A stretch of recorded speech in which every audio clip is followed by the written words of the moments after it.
totality of the knowledge I received from my gurus and practice manifested in my life, perfected by teaching millions of people from all cultures, time zones, backgrounds, genders, nationality, race, from every creed.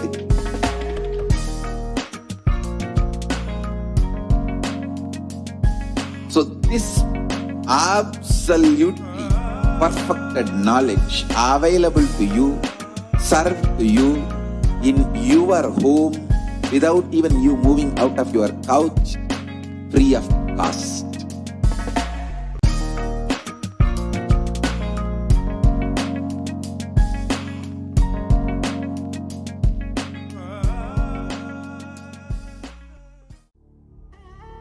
What I mean by the word Kailasa, listen intensely.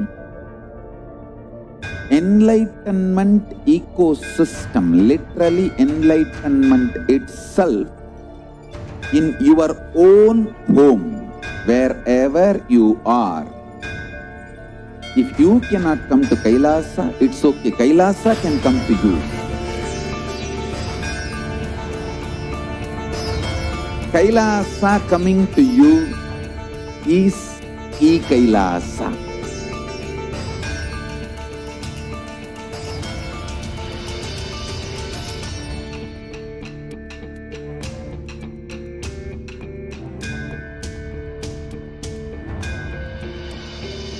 I will revive Hinduism.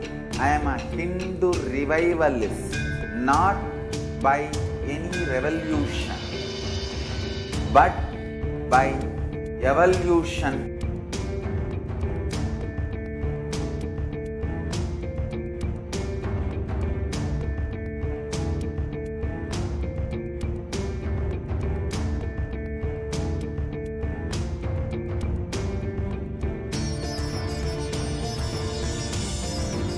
And setting model communities.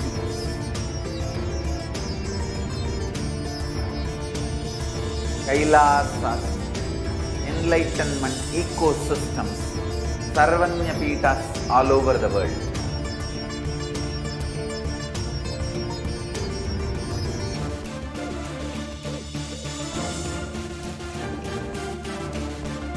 All powerful cognition, knowledge, only when you live, power manifestation and possibilities manifestation happens.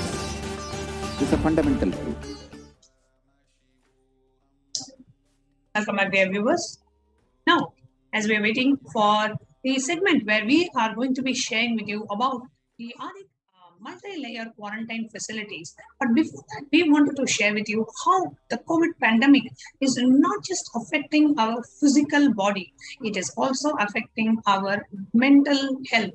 And Devi Parashakti herself has revealed, and there is more than one reason why Swamiji is repeatedly saying, just save your life as the first priority. And here Devi Parashakti on the 5th of June 2001 has revealed. Let us see what Devi Parashakti has revealed. Devi Parashakti says, not only people dying in crores, financial and mental retardness, you will also see minds getting collapsed. Freedom from all the suffering is the life of living enlightenment. First, prevent yourself from this deadly corona. Oh people, do the job of saving your life as the first priority. The revelations from Devi Parashakti about mental issues was delivered on the 5th of June. And on the 8th of June, we are seeing an article being published by the Global News. It says, the psychiatric symptoms like depression, anxiety exhibited by COVID-19 patients.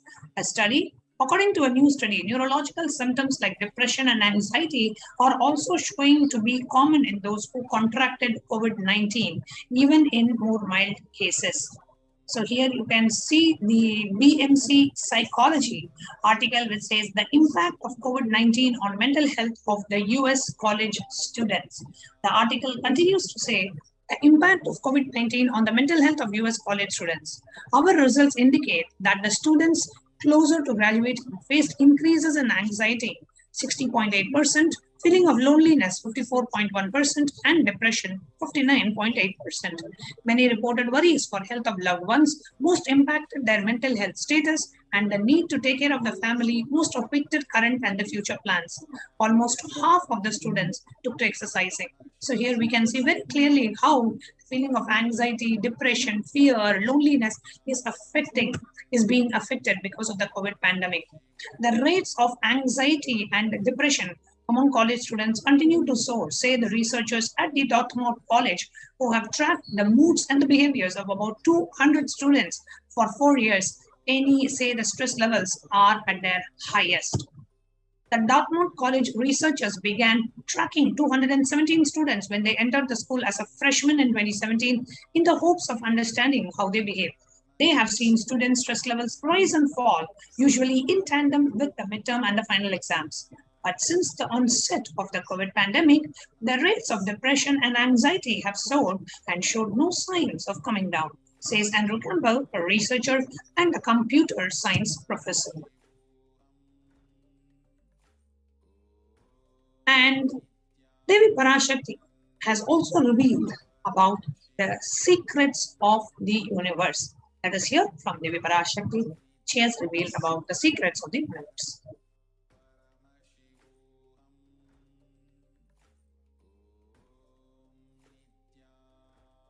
Listen intensely. I will reveal the secret of the universe and its expansion. Life, consciousness in you does not end while your body drops dead. It moves from different universes, vertical time zones, lives in different time zones as per its free will, knowledge, desire, but ultimately to get enlightened, complete liberation, Paramashiva Padam, your soul has to come back to this karma bhumi, the Bhumandala. This Bhumandala and the Jati ecosystems, the caste ecosystems, Hindu, Jnana, Sannyasa, Yoga, Grihastha, multiple spiritual ecosystems are created for the souls to come back and rebirth and grow more and more towards enlightenment easily, quickly, in accelerated speed and space. Now, too many souls from the cosmos is landing into this Bhumandala to be part of Kailasa and to manifest Kailasa. That is the reason the rate of expansion of the universe has been accelerated. An intense ecosystem for great enlightened beings and incarnations to land is being manifested by me through my Nijavatara Nithyananda and this Kailasa. All the blessed fortunate beings will be attracted to Kailasa and experience liberation. Kailasa is the space where Sanatana Hindu Dharma, cosmic science, is nationalism. This cosmic law is the country law. Sanatana Hindu Dharma is nationalism. These cosmic truths will be the truths of the country, society, ecosystem, society, country, judiciary, ecosystem, all this of Kailasa will be aligned to the cosmic law, the cosmic energy, universal existential truths. Because Kailasa, cosmic ecosystem is manifesting, expansion of the universe has been accelerated. Universe is celebrating the happening of my Nijavatara Nithyananda and this Kailasa.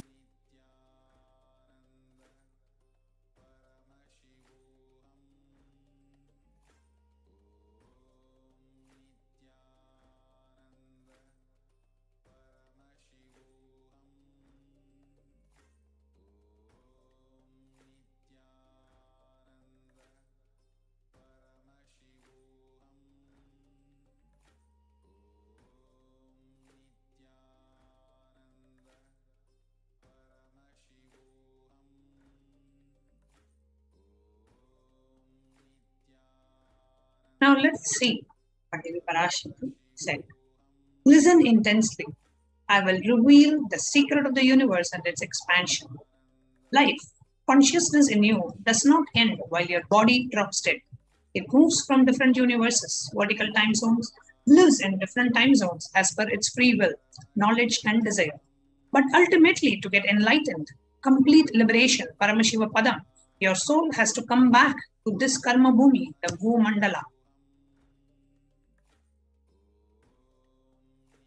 This Bhumandala and the Jati ecosystems, the caste ecosystems, Hindu, Jnana, Sannyasa Yoga, Grihastha, multiple spiritual ecosystems are created for the souls to come back and rebirth and grow more and more towards enlightenment quickly, easily, in accelerated speed and space.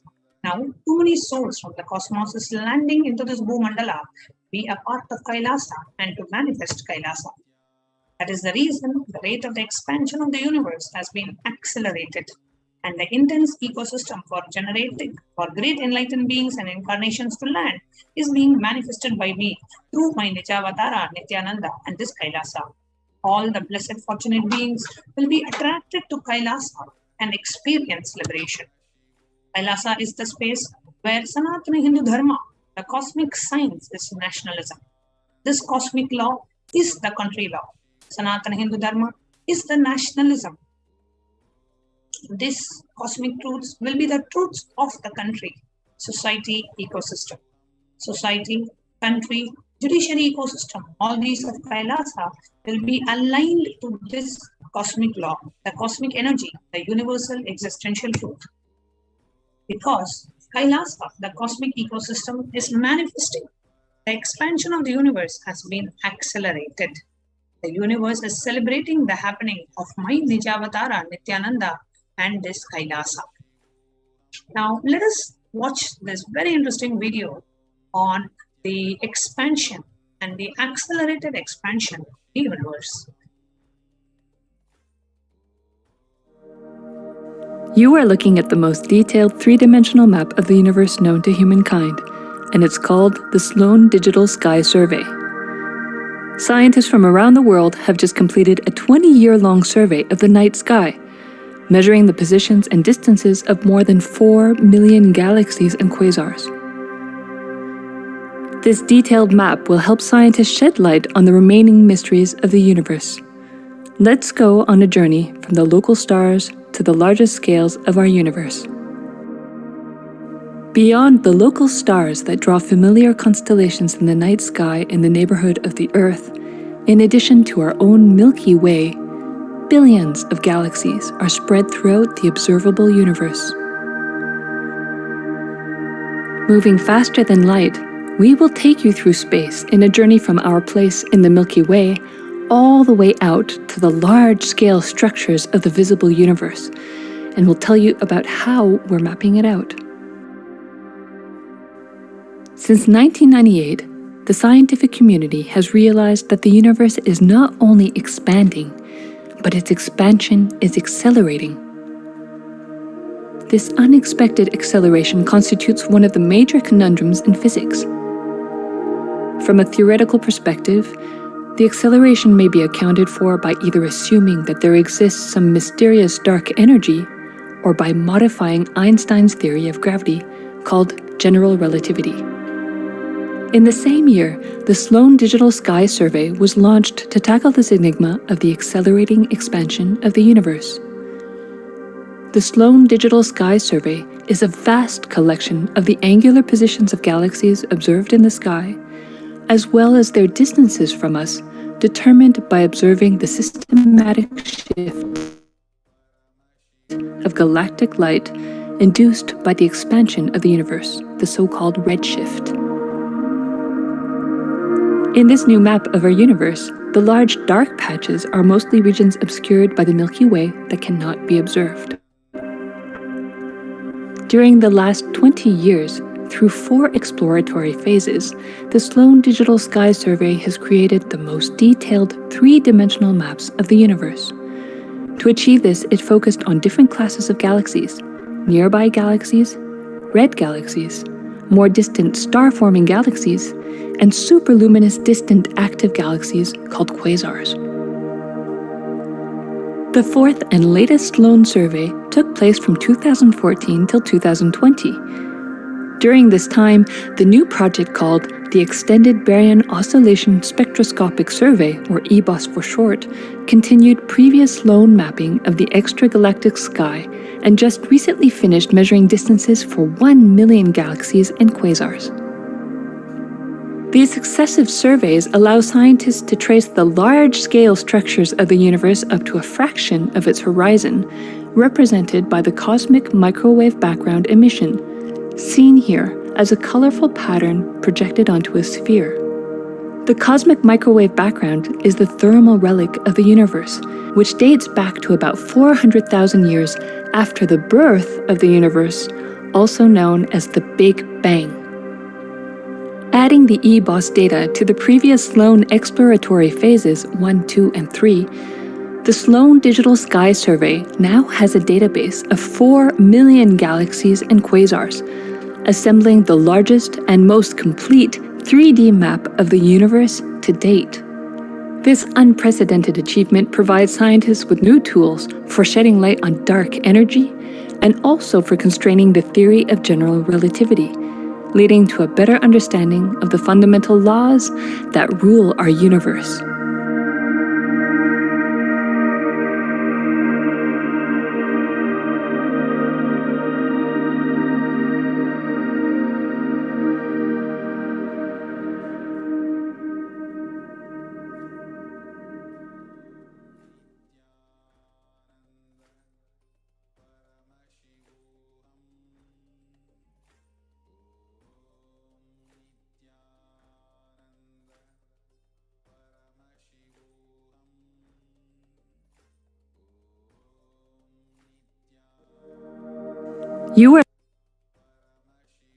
Let us now look at some of the researchers that are being done today. Here is research presented by the National Geographic Channel, which says the universe seems to be expanding faster than all expectations. New evidence deepens the mystery around the Hubble constant, one of the most important numbers in cosmology.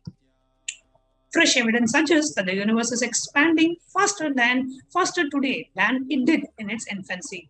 A difference that has set off a search to understand what cosmic forces could be at play.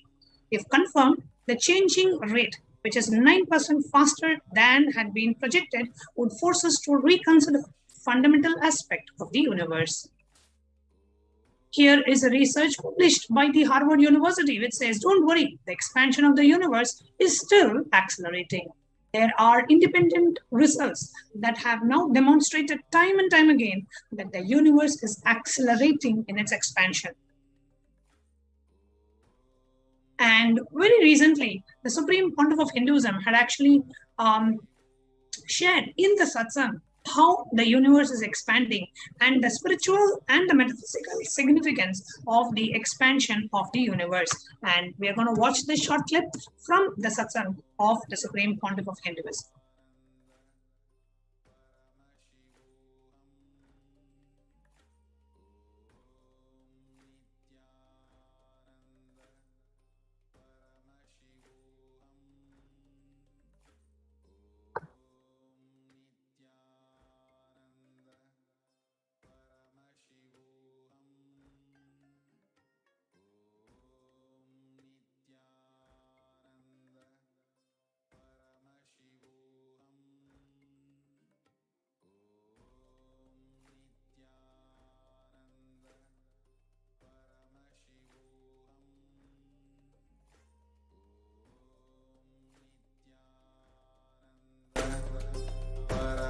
Paramashivoham.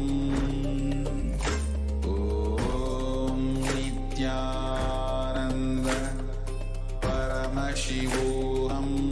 Listen. The key information, the key line I wanted to bring all your attention through this video is: universe is not just expanding, its expansion is accelerated. Please understand. Last few years, I am screaming in top of my voice that superconscious breakthrough is happening. Please understand. It is not only just the physics level. The universe expansion is accelerated. It's a dark energy, the dark matter, in that level, the unmanifest, in avyakta, unmanifest level itself, the expansion is accelerated intensely. Please understand. The expansion is accelerated intensely in the dark energy, in the dark matter, unmanifest, avyakta swarupa of Paramashiva. See, Paramashiva's manifest form only is this world which we are all enjoying, experiencing. There is an unmanifest form of Paramashiva, dark matter, what we call dark energy, dark matter. The triggering of expansion, not just expansion, acceleration of expansion is happening from that dark energy, dark matter. Because scientists are using the word dark energy, dark matter, I am using the same word. But if you ask me to give a right word, I will say Swatta Sutta Swayam Prakasa Jyoti. I will call it a superconscious energy, superconscious matter. See, because the human eyes can't cognize, human beings are calling it as a dark matter. But because human eyes can't cognize, but third eye can cognize, I am calling it as a Swayam Prakasa Jyoti. Jyoti, light, superconsciousness is the word rishis, enlightened beings will use. But unfortunately, scientists have their own limitation. With the two eyes, when you see something which is not seen, you call it as dark. With three eyes, when you see something and you know it cannot be seen by the two eyes, you call that as Jyoti.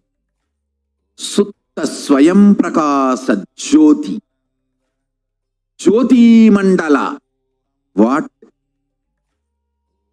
we show as Jyoti of Arunachala, what exists as unmanifest of Paramashiva, is one and the same. Please listen.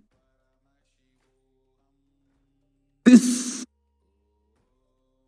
acceleration of expansion is from the unmanifest, avyakta, sarira of Paramashiva, the unmanifest space of Paramashiva. From that, the acceleration of expansion is happening. Now, the superconscious breakthrough is imminent. It has to happen. It is happening. I have been sent to planet Earth to facilitate this only. Listen to the next line. Now listen what I am saying. When there is $1 trillion stimulus economy package,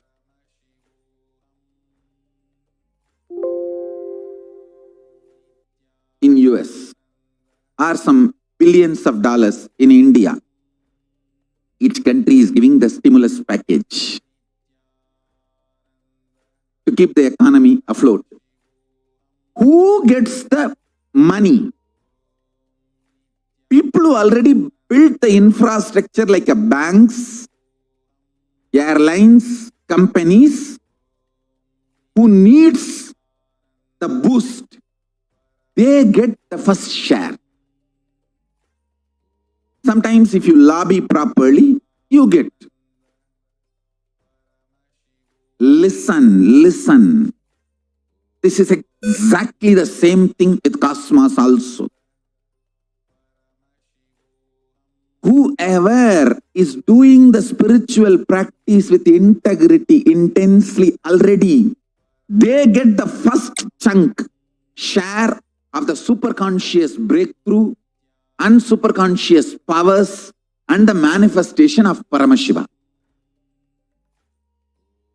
Listen.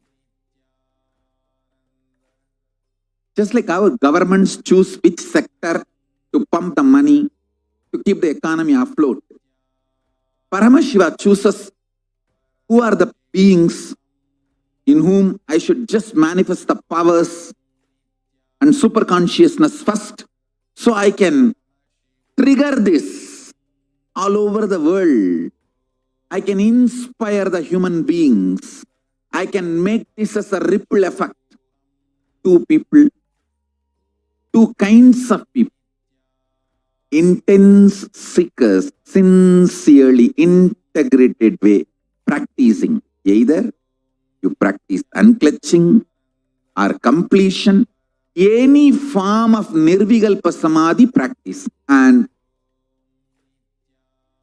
don't be shocked, surprised. There is a beautiful book by Thomas M. Kempis, Practicing the Presence of the God, from Christian tradition.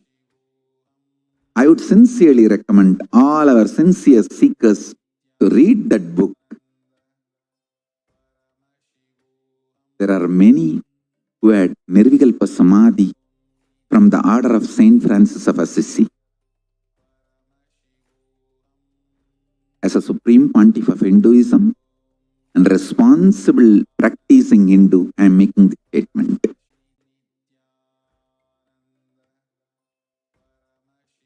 One good news is with Paramashiva, there is no separate lobbying. Just if you are sincerely doing it, that is enough. It is just literally you are bombarded with super consciousness. Paramashiva searches, seeks wherever the seekers are. He seeks the seekers and bombards them with a super conscious breakthrough. So I wanted all my disciples, whoever is sincerely listening to me, please come out of the shock. A few statements I made.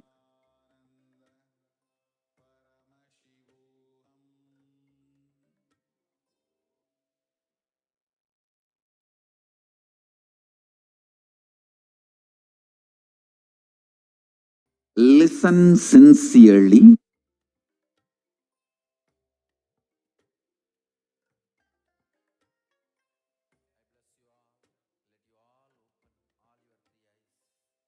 What is happening in the physics of the cosmos, chemistry of the cosmos, biology of the cosmos, I am seeing it very clearly. Whatever Paramashiva reveals every day, I am mapping that into the language you can understand. I am sharing. Last few years, I am screaming in top of my voice. If you see that video, scientists have discovered exactly the same year, I started screaming in top of my voice, superconscious breakthrough is happening, happening, happening. See that video once more, you will see exactly the same year. The scientists are saying that not only universe is expanding, the expansion is intensely triggered, accelerated. I tell you. I'll tell you exactly within next 5 years, there will be millions of beings all over the world with extraordinary powers and super consciousness. The first chunk of super conscious beings are going to be happening. And this stimulus package, we are going to be the people receiving the large chunk. Large chunk is going to be received by us, Kailasa.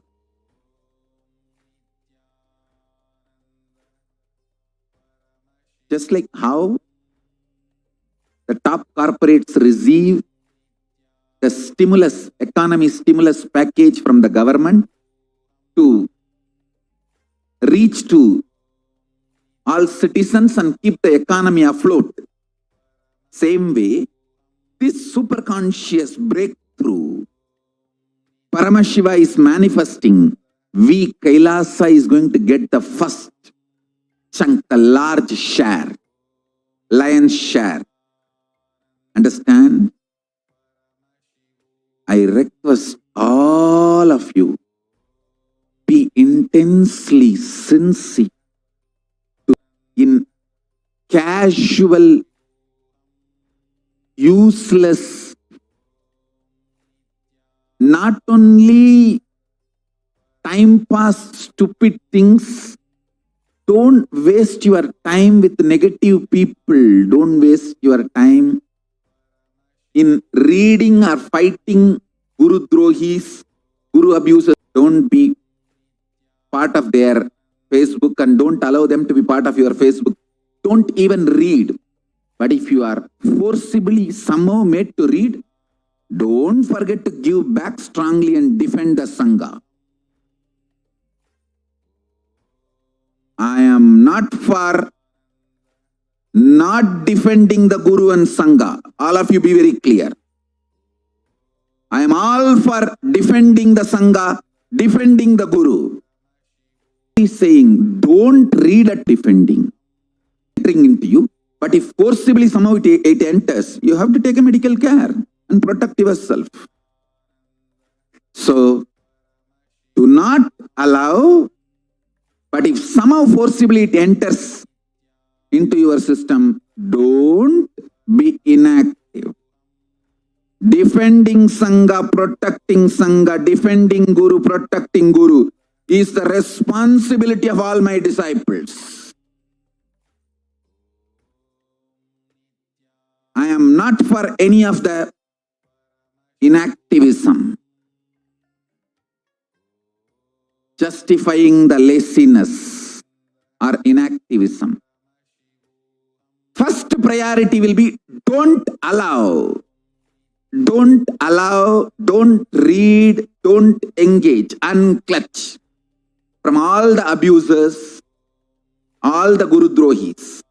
The moment you even doubt, suspect, they are trying to instigate you against the Guru, against the Sangha, unclutch from them. But unfortunately, if they have put some ideas, forcibly made you read some way, by tempting or some way, don't stop defending. Don't stop without giving them back good, nice, logical, right answer.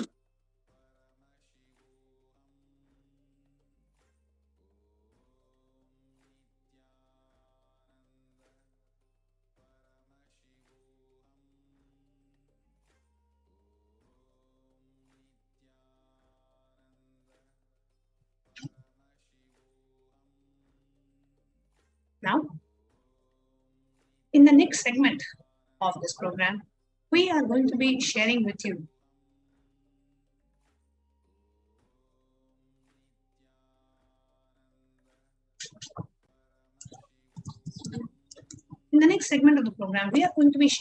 about Kailasa's multi-layer COVID care facilities that are being provided in Kailasas in India. The Supreme Pontiff of Hinduism through Kailasa has rushed the aid and opened up various Adinams, Sarvangabeetas in India to provide the COVID care and COVID protection facilities. So we are going to be moving on to the next segment after a short break.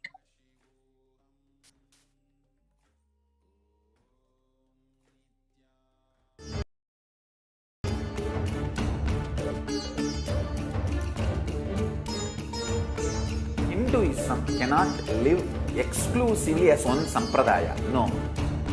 All sampradayas of Hinduism is an ecosystem.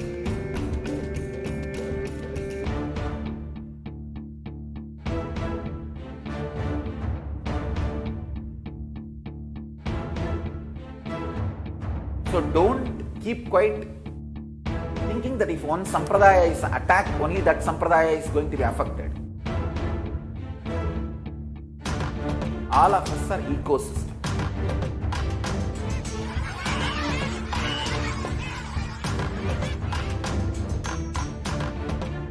I invite all of you to get involved and enjoy Hinduism by the principle of Dharmo Rakshati Rakshitaha. When you protect Dharma, Dharma protects you. We will make the whole planet flourish spiritually. The spiritual prosperity will happen to the whole planet. We all have to coexist together.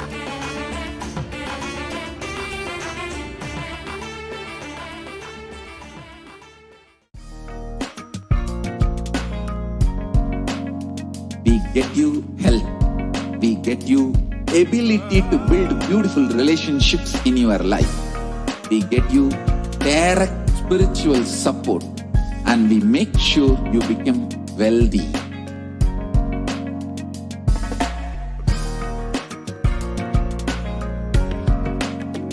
We won't stop giving you just good life. We will literally not stop till you live enlightened life. Manifesting the state of Paramashiva, space of Paramashiva, powers of Paramashiva, being of Paramashiva.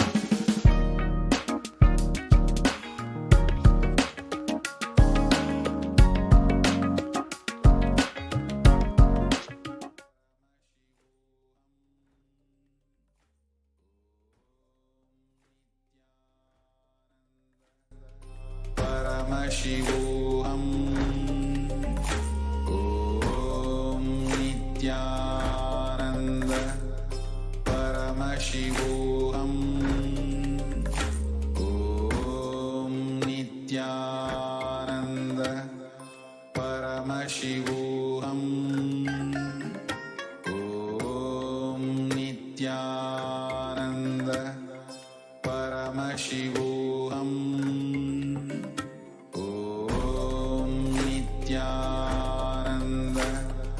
Paramashivoham. Om Nithyananda Paramashivoham. Om Nithyananda, welcome back. So we'll be moving on to the next segment of this program. Kailasa's de facto spiritual embassies as the COVID care protection centers.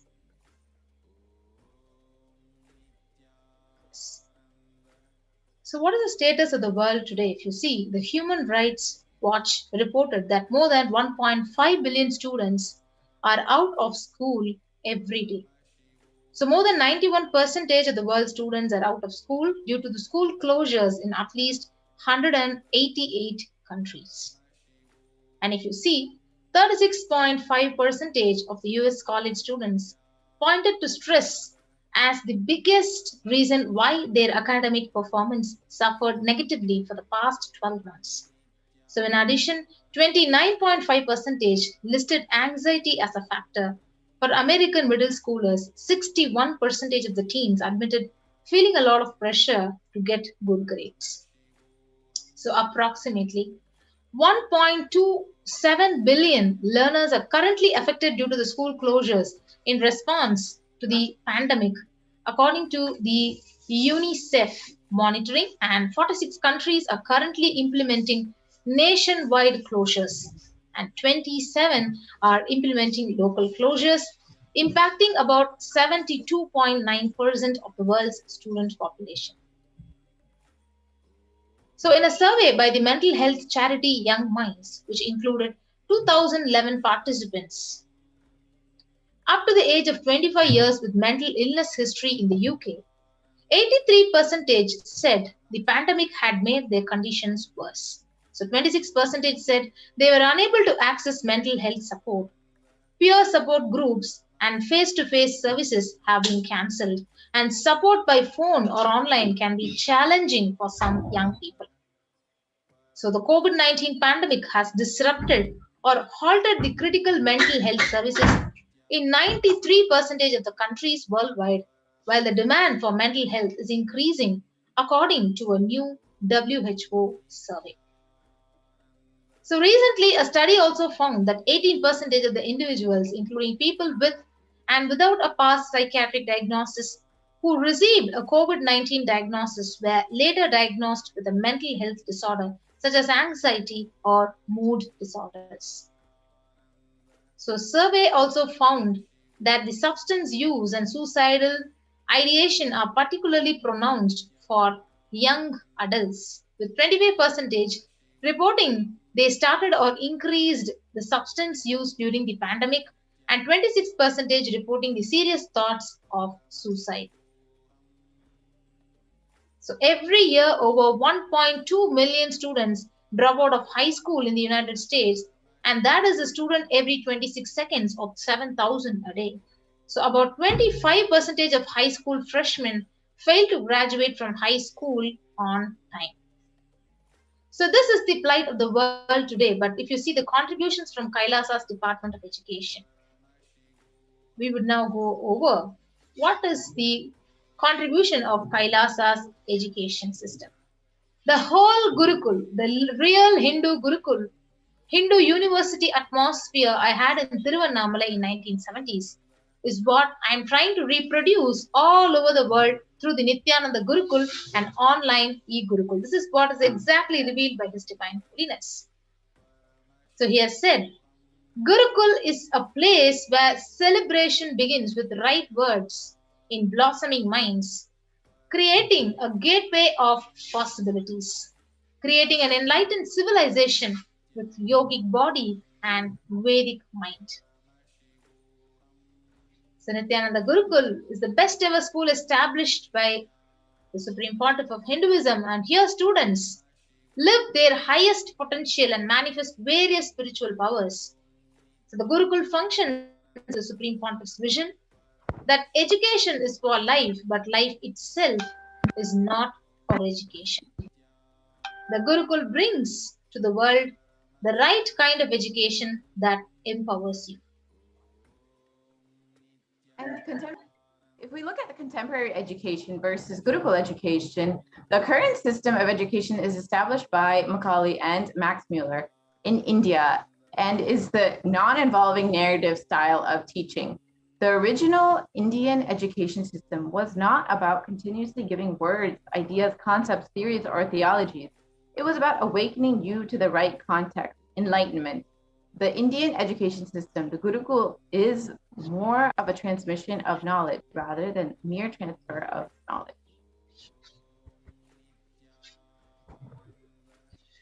So whether others educate you or you educate yourself, if you plan everything based on the best of you, it is called as specialization.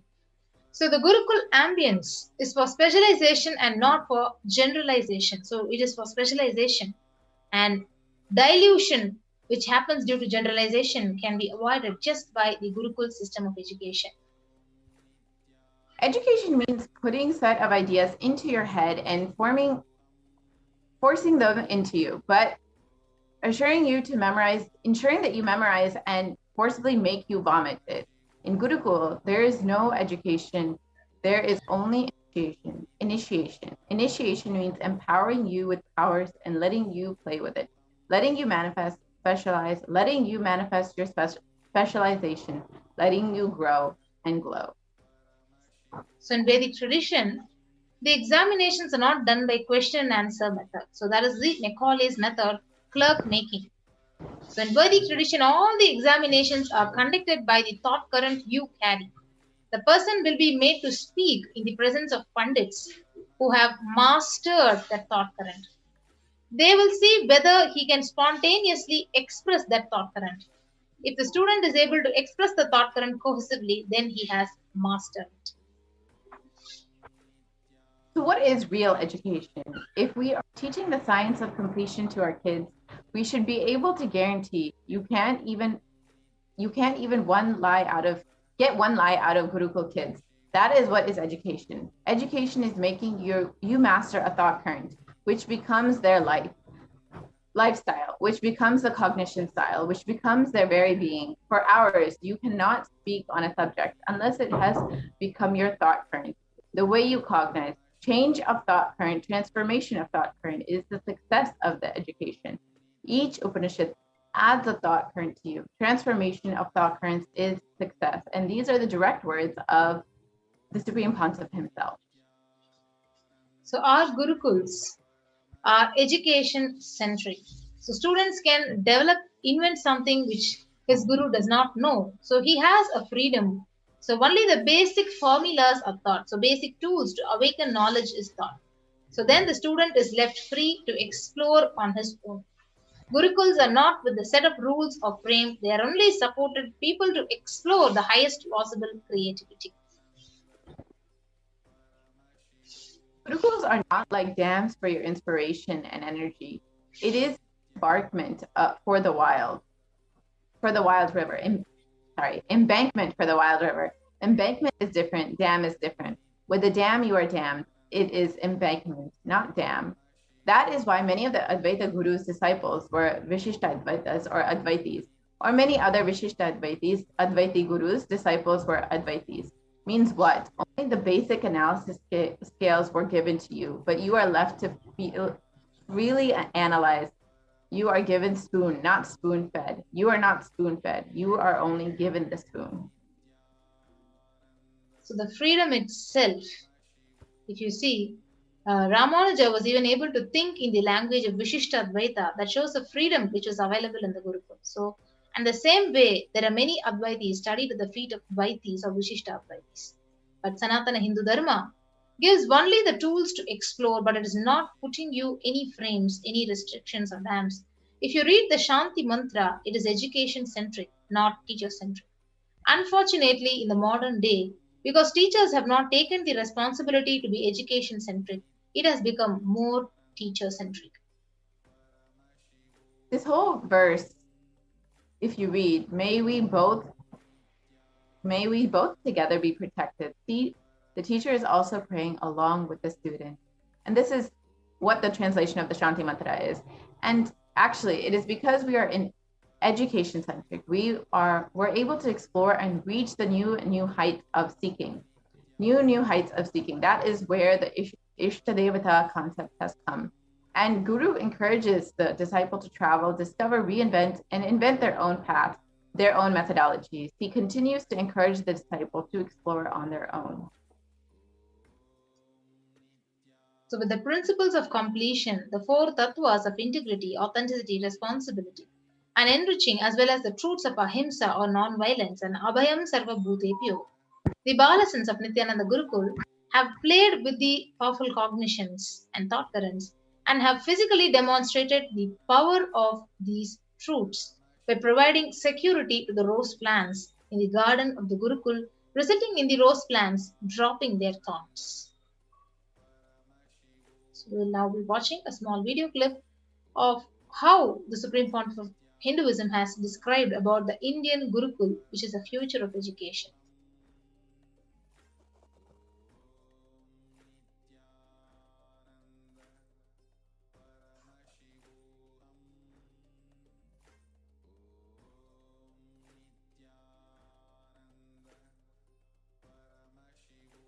Now it is time,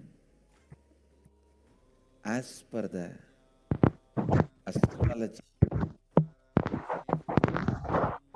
he can rule any human society which is imposed on that society more than 60 years. Now 60 years is over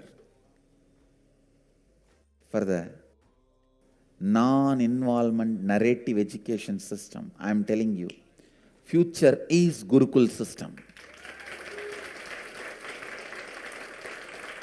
The future of education is where the teachers and students live together in one place. If needed, let the parents also stay there. But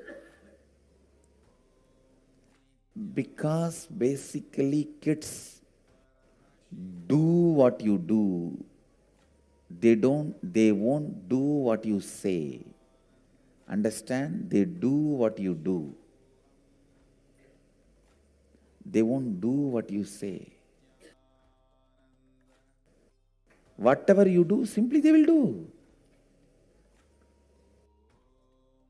They will never do what you say. Most of the time, they don't care for what you say. The future of the Indian education system, I can say, the future of any intelligent education system will be Gurukul system. I am not talking out of pride or arrogance. I am talking seeing the future. I am telling you, I will be leading this revival in the education system through our Gurukul system.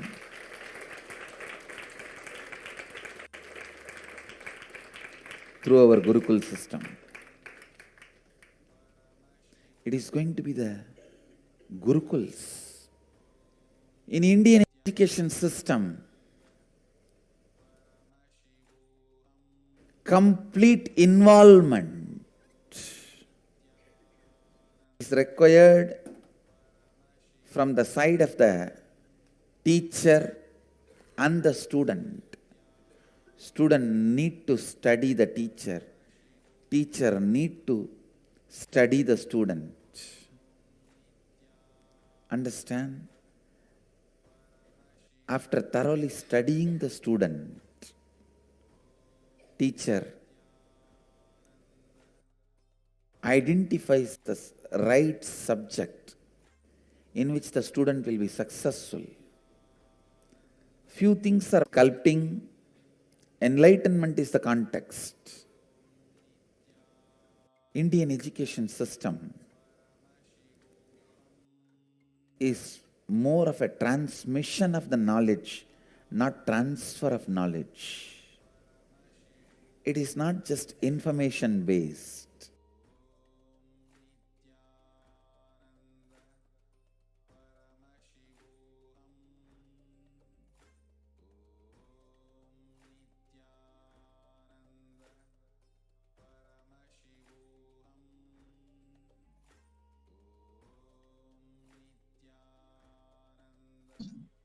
So you can see in today's education is known to be the key factor to enabling the upwards socio-economic mobility and the strongest means of removing the poverty. The right education is crucial to the well-being, stability and growth of not only every child but humanity as a whole. So Gurukul system is known to be the knowledge transmission system of Hinduism, one of the pillars which kept Sanatana Hindu Dharma alive, standing as the world's most ancient living civilization. So through Kailasa's Department of Education, the Supreme Pontiff of Hinduism, Jagadguru Mahasannidhanam, His Divine Holiness Bhagavan Nithyananda Paramashivam, the Gurukul system is being revived in its entirety. The Guru is the living home of the Guru. The Gurukul system is rooted on the Guru-Shishya Sampradaya, or the Guru-disciple relationship. So, after decades of study on the physical, chemical, and biological uniqueness of the meditative states and enlightened beings, it has been found that in the normal waking state alone, their brain waves show that they are in a complete meditative state despite being fully active and engaged. So, in the world of athletics, this state is known as being in the zone, a glimpse into the peak of focus, cognitive function, attention, and coordination, to name a few. So rather than a glimpse, enlightened beings casually walk, they talk, and engage with life settled in this peak. Recent studies have also found that we imbibe the body language, behaviors, and patterns of those in our environment, but not just on the behavioral level, but to the depths of the neurological level. It is also known as the mirror neuron effect. In this way, there is no better teacher than the enlightened guru, who, as per modern science, exists as a superconscious, biological, reproducible anomaly. However, through centuries of Mughal invasions, colonialism, and continued persecution against Hinduism and Hindu tradition, the science of knowledge transmission has been diminishing at an unprecedented state and rate. So, after careful study in the colonialism era, it was found that the Gurukul system was standing as the backbone and stability of the Hindu civilization. The Macaulay education system was imposed on India after this revelation. Over 1,000 universities were across Bharat, and over 200,000 gurus were destroyed in Bengal and Bihar alone. So, with the systematic destruction of Hindu universities and Gurukuls, it goes also more than 80% of Hindus' indigenous knowledge system. And many of us have heard that the Macaulay and his education system, and here is a quote directly from him: "Our English schools are flourishing wonderfully. The effect of this education on Hindus is prodigious. No Hindu who has received an English education ever continues to be sincerely attached to his religion." So you can clearly see the intent of this education system imposed by the British was to detract them from their Hindu beliefs, their Hindu religion, their Hindu education. And he goes on to say, "The Hindu religion is so extravagantly absurd that it is impossible to teach a boy astronomy, geography, natural history without completely destroying that which holds that religion on his mind. It is firm belief that if our plans of education are followed up, there will be not a single idolater among the respectable classes in Bengal in the 30 years hence, and this will be effected without any efforts to proselytize, without the smallest interference with religious liberty, merely merely by the natural operation of knowledge and reflection." So clearly the intention was to convert people and to destroy the native religion, the Hindu religion, and to destroy the Hindu thought currents by forcing this British education system upon the Hindus. Yes, so if you see the Kailasa's Nithyananda Gurukul, the grand revival of Hinduism's Gurukul and Nithyananda universities by the Supreme Pontiff of Hinduism. And here is the official photo from the inauguration of the Nithyananda Gurukul in October of 2006 in the Bidadi, India. And the students of the Nithyananda Gurukul who are literally practicing yoga, meditation under the sacred banyan tree, the Kalpa Vriksha. And here are more photos of the Gurukul, where 50% of the Gurukul Balasans study 1 to 3 years ahead of their age, scoring in the top 10 to 20% of Mensa at just the age of 14. So Gurukul Balasans, they are learning the standard academics along with the indigenous Hindu scriptures. And along with their education, they practice many arts such as Shivasambha yoga and other yoga trained directly under the Shivasambha acharyas and teachers. And the Gurukul Balasans demonstrating the ability to perform the Kundalini Rajju even through the blindfolded. And the special aspect about Gurukul is that the Supreme Pontiff of Hinduism, Jagat Guru Mahasanidanam, His Divine Holiness Bhagavan Nithyananda Paramashivam, personally teaches the once lost science of Dhanurvidya. And you can see some photos of the Supreme Pontiff of Hinduism teaching the students of Gurukul the science of archery. 30% of the Gurukul Balasans demonstrating capacity to spontaneously play instruments without having a formal training. And the Gurukul Balasans live the Agamic Shastra-based lifestyle, as you can see here, where they are all sitting and performing puja together. And the Balasans of the Nithyananda Gurukul demonstrates the ability to read blindfolded. And they participate in the Bhakti-Sadas, the discussing the truths that Swamiji has shared. And Balasans of the Nithyananda Gurukul addressing the Kailasian delegates.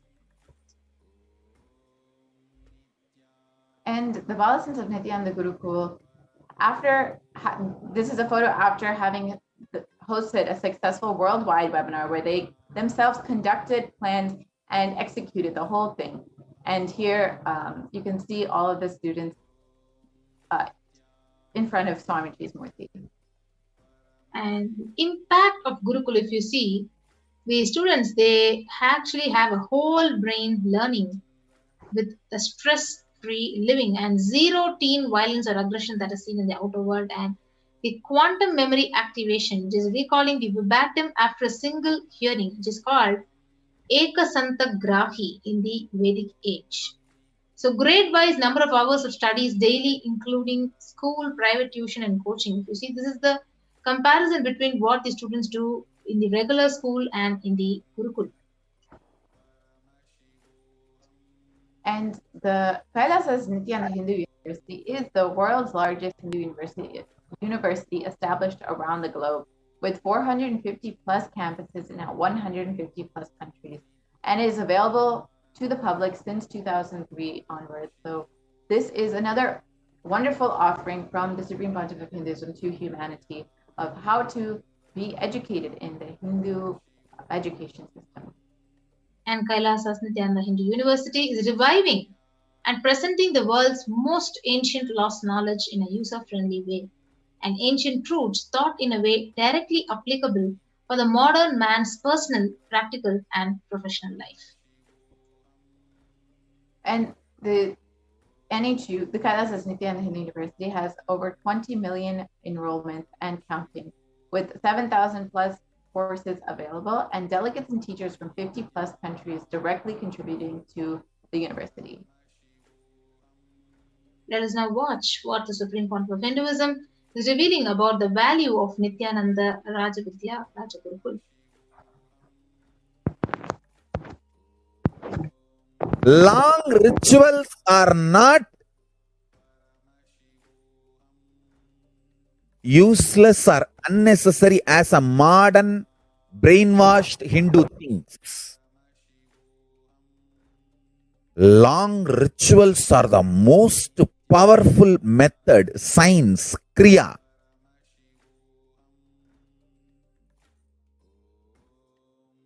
to awaken all the life energies. See, totally we have 21 life energies. I will describe all the 21 like a fundamental principal forces of life, like gravity, how all these are fundamental forces, principal forces externally. Internally, there are 21 life energies. Ability to visualize, ability to make decision. All these 21 is given to you, but you use them accidentally. That is why your life is full of accidents. Your marriage is accident, wealth is accident, life is accident, money is accident. Very less is planned, much is accident. And I tell you, I have seen people become thieves by not knowing the power of their life energy. I tell you, thief is the cheapest way to exist. I tell you. Because you do not know you own trillions. That is why you steal millions. If you know you own trillions, why will you steal? Listen, asteya, non-stealing, comes to a person who mastered his life energy. Each of my Gurukul kid is $1 trillion economy. I tell you. Each of my Gurukul kid, the powers they can manifest.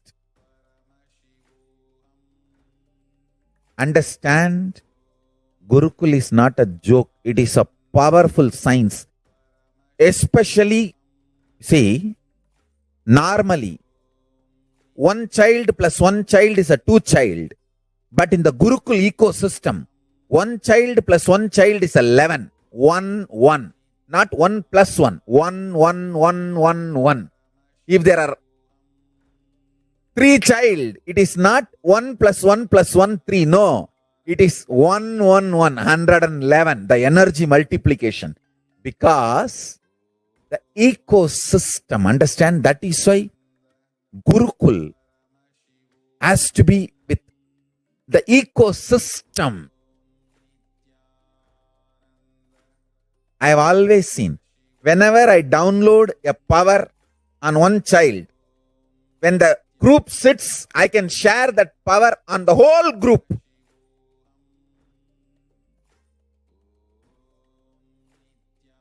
Because when team of kids or balasans or sannyasis or brahmacharis, when they sit as one team,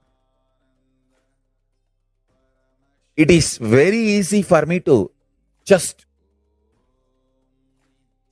like a lightning pour the energy on them. Understand? The Sankhya of life energy is different. The multi-dimensional logic of life energy is different. People cannot understand this Sankhya. The multiple life energies,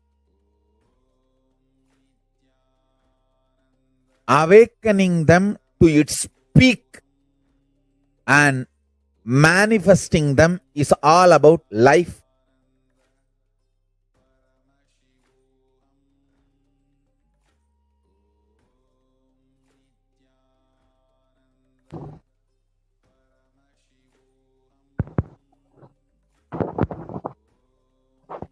So despite the relentless attacks against the life, the character and image of Supreme Pontiff of Hinduism, he goes on sincerely contributing everything he has for the world. From the field of nutrition to the field of education, from protection to religious freedom to revival of indigenous traditions, the Supreme Pontiff has sincerely contributed in every facet. And this has not gone unnoticed by the world's dignitaries and leaders and multi-faith diaspora. And as per Devi's revelations on the 12th of May 2021, I came as Nijavatara. I am blessing you. Listen, people, listen. To do good to all of you, I have taken the form of Nithyananda and came down as Nijavatara. People of India, listen carefully, listen. Time after time, Bharatam is Jnana Bhumi, where enlightened beings come. We cannot make Jnana Bhumi as infertile. Enlightenment beings have to come. So they have to live, it has to flower, and few hypocrites, because they are stuck in delusion, we cannot sacrifice the world. Cosmos cannot be destroyed. The ship I did to save the cosmos from being destroyed, that is the Adi Kailasa. The ship I did to protect beings from Pralaya is the Adi Kailasa. Because of conspiracy of drogis and enemies rule, the captain has to leave the ship. Before 12 years, knowing the great deluge that is going to happen, all Aushadas by this Guru Purnima, that Jnana Rasavadam, Navapashna is going to flower. Allow people to come and take dip in the Navapashna flower. People who ever come and dip in the Vajas river, they will not have death. They will not have corona. Crores and crores of people will come in line every day. They will come and take a dip in the Anandalingam. So, Parashakti also repeats, listen well to my words. For India, I made ship as protection. The Nithyananda Navapashana Lingam in Vaitisarovar. Go to Adi Kailasa. O Indians, listen. All those regretting losing Nithyananda Nijavatara without confusion and without talking just as lip service, go to Adi Kailasa. Scores of people will come there looking for help. The Navapashana water, feast, and medicine to get health and protection and enlightenment. To protect India from this great destruction, I, Parashakti, made this huge ship. Even if the captain is not there, the ship is there. Yes, so when all the countries, first world countries, are closing their borders and schools during a massive global emergency, today, Kailasa has opened its doors to all of you without any exception.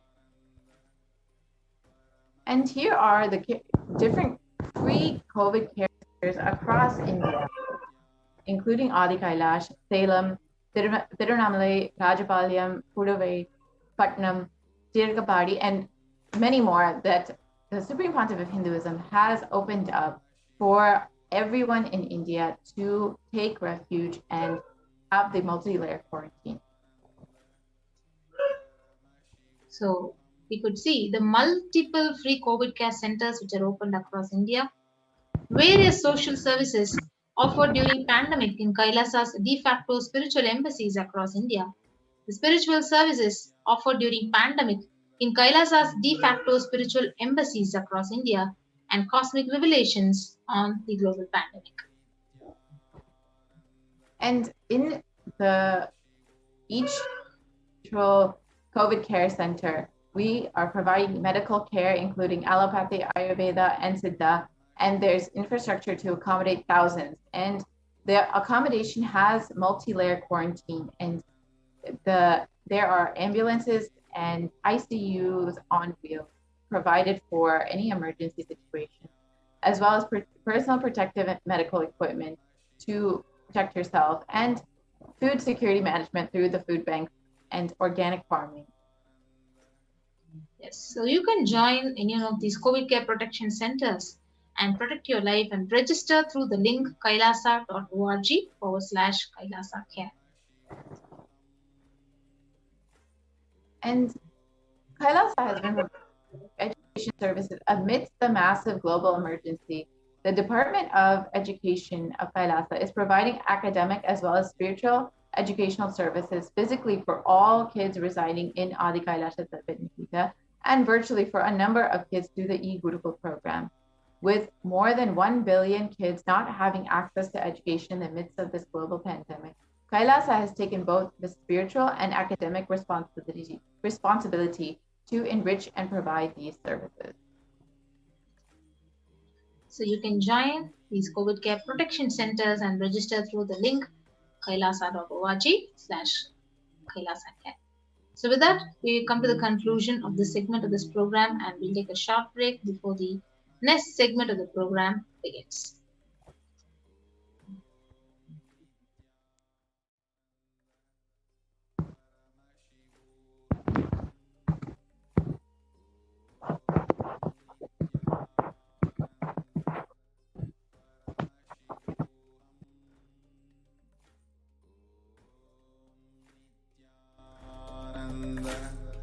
Paramashivoham.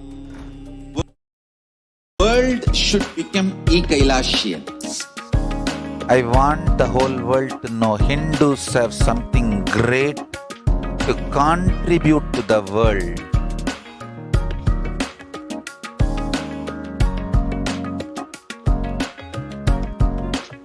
We have something great to contribute to the world. Let us do that.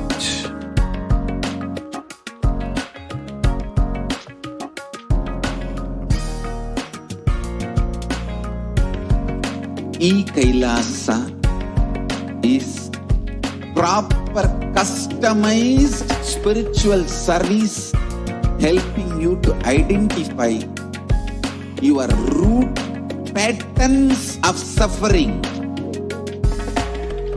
We have perfected the science of helping every individual from every cultural, religious, nationality background.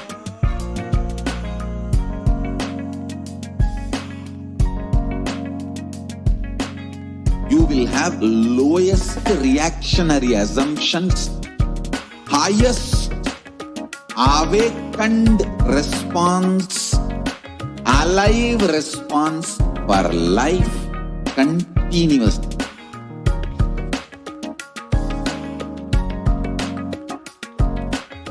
Kailasa is enlightenment ecosystem, literally enlightenment itself in your own home, wherever you are. Proper customized spiritual service helping you to complete with your life negativity, withdrawal from life, self-hatred, self-denial, self-doubt, so much of tiredness, laziness. We can support you aligning your diet, your attitude, your aptitude, your understanding about life. We can help you with everything.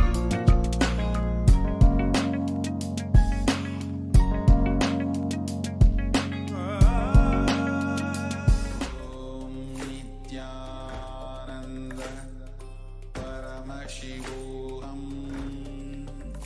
Om Nithyananda Paramashivoham. Om Nithyananda Paramashivoham. If you are interested in enlightenment, we will immediately bring this to you. If you are not interested, we will explain the whole science, inspire you and make you interested in enlightenment science. We need to cater this enlightenment science to the whole world wherever they are, because enlightenment is the birthright of all human beings. Kailasa is responsible to provide that to all human beings.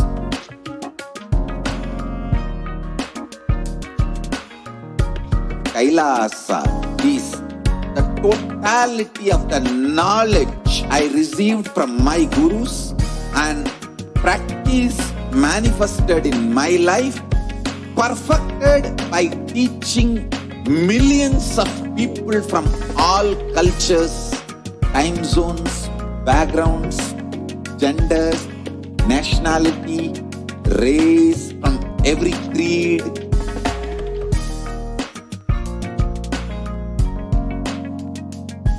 So this absolutely perfected knowledge available to you, served to you in your home without even you moving out of your couch, free of cost.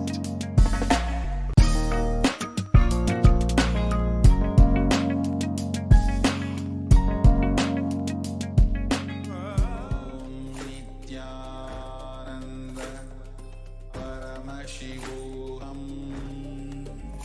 Om Nithyananda Paramashivoham.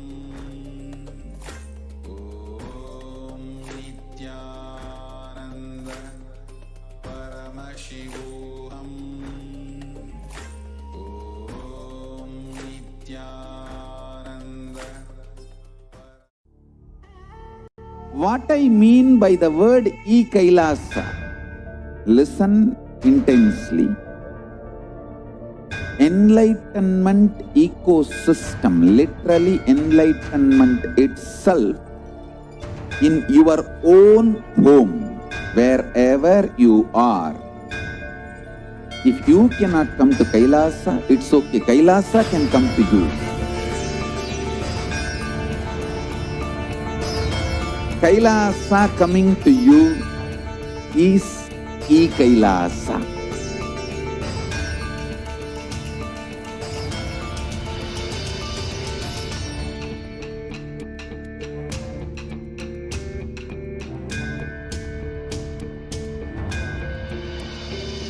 I will revive Hinduism. I am a Hindu revivalist, not by any revolution, but by evolution.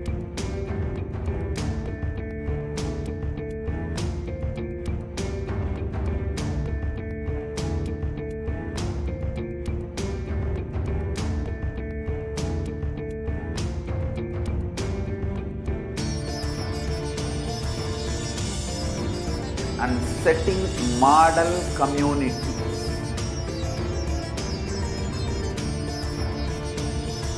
Kailasas, enlightenment ecosystems, Sarvanya Pitas all over the world.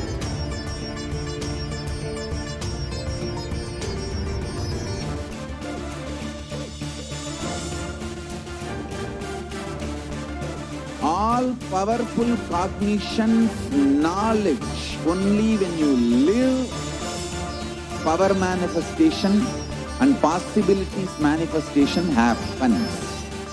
It's a fundamental truth.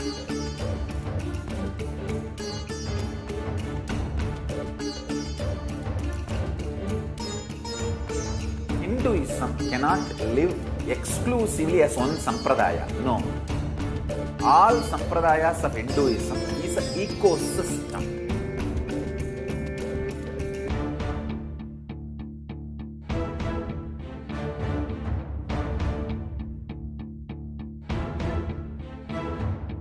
So don't keep quiet thinking that if one sampradaya is attacked, only that sampradaya is going to be affected. All of us are ecosystems.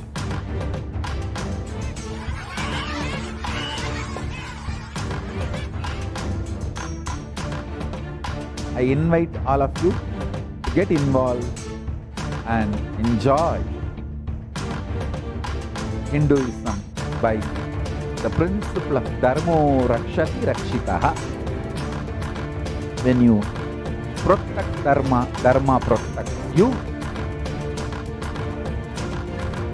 We will make the whole planet flourish spiritually.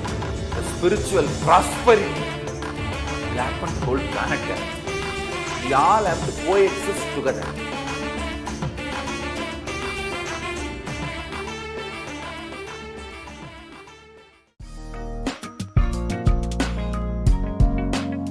We get you health. We get you ability to build beautiful relationships in your life. We get you direct spiritual support, and we make sure you become wealthy.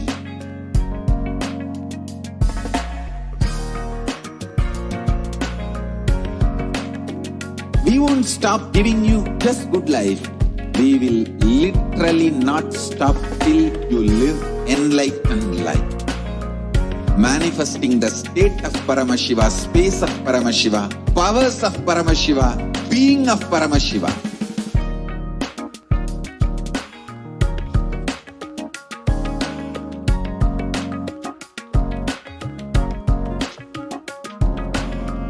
Whole world should become Kailasians. I want the whole world. Nithyananda Paramashivoham. Great to contribute to the world.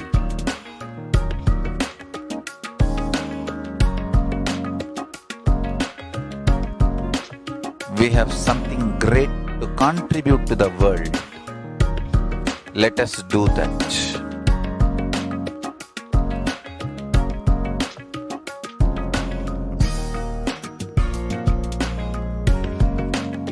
Kailasa is proper customized spiritual service, helping you to identify your root patterns of suffering. We have perfected the science of helping every individual from every cultural, religious, nationality background.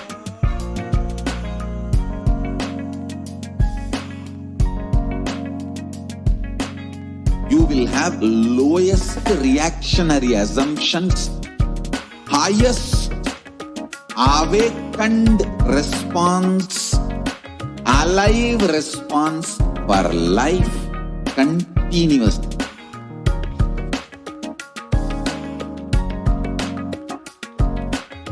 Kailasa is enlightenment ecosystem, literally enlightenment itself in your own home, wherever you are. Proper customized spiritual service helping you to complete with your life negativity. Withdrawal from life, self-hatred, self-denial, self-doubt, so much of tiredness, laziness, we can support you, aligning your diet, your attitude, your aptitude, your understanding about life. We can help you with everything.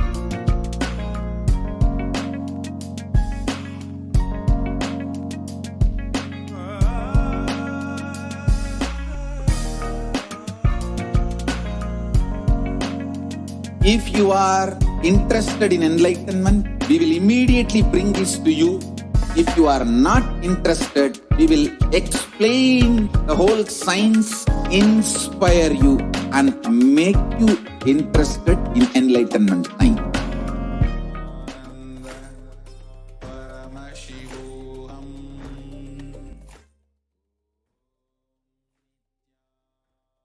Nithyanandam, welcome to all of the viewers who are joining us for this program, the Devi Parashakti Akashic reading program, and all of you who are joining across the world in different time zones and joining us for this beautiful time as we gather for Nithyananda Satsang and the Devi Parashakti Akashic reading. Every day at this time, we request the time listening from all of the viewers across the world, all the Kailasians and the Hindu diaspora who is listening in across the world, to listen to the story, untold story of the Hindu Holocaust, what the Supreme Pontiff of Hinduism has undergone for the last more than 2 decades, continuously being berated by incessant lawfare, brutal attacks to every single adinam, and over 70 assassination attempts to mob lynch him, attempts to arrest him illegally and put him under torture in order to force a false confession out of him, the Supreme Pontiff of Hinduism, and ultimately destroy the last hope for Hinduism. We have literally been seeing over the last 2 decades how continuously the Supreme Pontiff of Hinduism is undergoing the most amount of persecution, more so than any leader who has done for the humanity, good for the humanity. And ultimately, why he is doing what he is doing, why he is sacrificing so much, is for the revival of Kailasa, the revival of the Hindu civilization. Now, yesterday, the previous segment that we were discussing and presenting to each and every one of you, the assassination attempts against the Supreme Pontiff of Hinduism, we saw how from 2010, the Supreme Pontiff of Hinduism has been under attack constantly, and his very life being absolutely taken for granted, his being and him as even just if you consider him as a human being, even just dehumanizing him, we've seen how the anti-Hindu element had done this in a very strategic way. And basically in 4 steps, they planned and they strategized to ensure that they execute their targeted killings. And the United Nations even understands and specializes in the topic of targeted killings and assassination attempts against leaders of religious minorities and leaders of communities who are under threat and who are endangered because of continuous oppression by the terrorist movements. So in their strategy, they have 4 steps.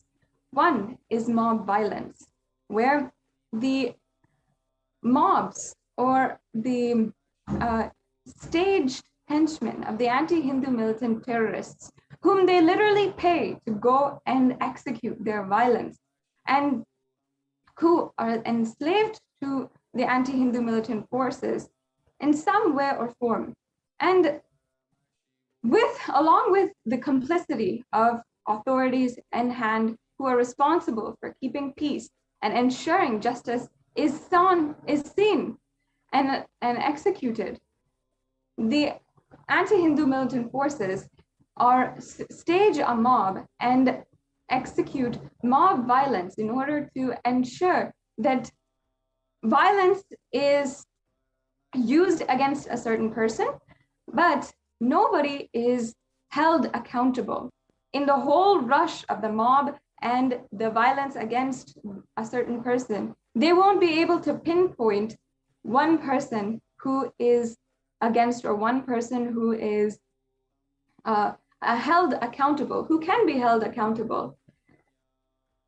And they do this in a strategic manner. First, by executing media demonization, where on the media, they use campaigns to smear the character of a leader of a marginalized community.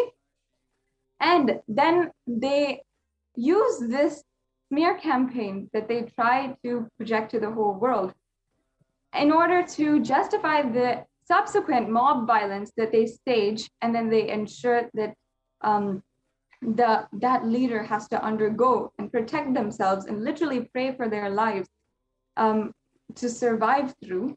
And then after that, they ensure that there's no legal recourse for what they are doing and for what they have done against that religious minority leader.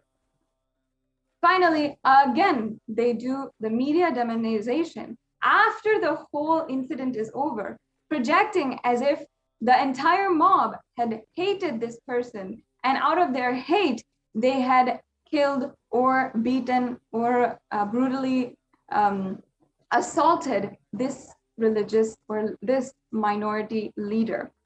This strategic steps, this 4-step plan is used by anti-Hindu militant forces in numerous instances. And I can give you many examples, but I'd like to give the example today of the Palghar murders that happened last year around this time. We are observing 1 year since, more than 1 year since the deaths of 2 revered Hindu sadhus at Palghar, where they were brutally handed over to the mob and killed without any sense of dignity and reverence for their deaths and for the loss of especially 2 sannyasis and 2 sadhus who had been serving the whole world and who decided that they would serve the world.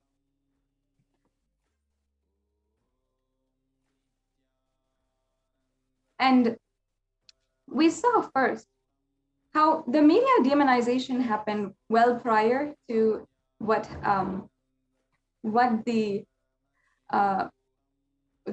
well prior to the mob violence executed against the sadhus, because continuously in the media, always the demonization of sadhus, sannyasis is continuously happening. And this is a strategy of the anti-Hindu owned media mafia of India. We've seen continuously how they are always having a underlying current of anti-Hindu abuse, anti-sadhu and anti-aguru and anti-sannyasi abuse, where they're literally abusing, characterizing, and dehumanizing the sannyasis of Hinduism. And not just against the Supreme Pontiff of Hinduism, where we saw the Supreme Pontiff of Hinduism having more than, literally being attacked with more than 14,000 hours of defamation and hate speech content. And not only that, we saw how literally after that, so many Hindu sannyasis had undergone the same kind of demonization by the media mafia in India. So already in the scene, there is a common projected disrespect towards the sannyasis of Hinduism. And on this incident in last year in Palghar, we actually saw the video footage of how these two sadhus were literally handed over to the police, to the mob. They were handed over by state authorities to the mob. And the authorities, very well knowing that there is a possibility for these two sadhus, to lose their lives on this night, they literally were handed over to the mob. And there was absolutely horrifying footage of these sadhus desperately trying to protect themselves against a ferocious and terrifying, horrifying mob running in all directions, trying to seek protection. But at the end, what we saw was two covered bodies of the Hindu sadhus who had been beaten to death.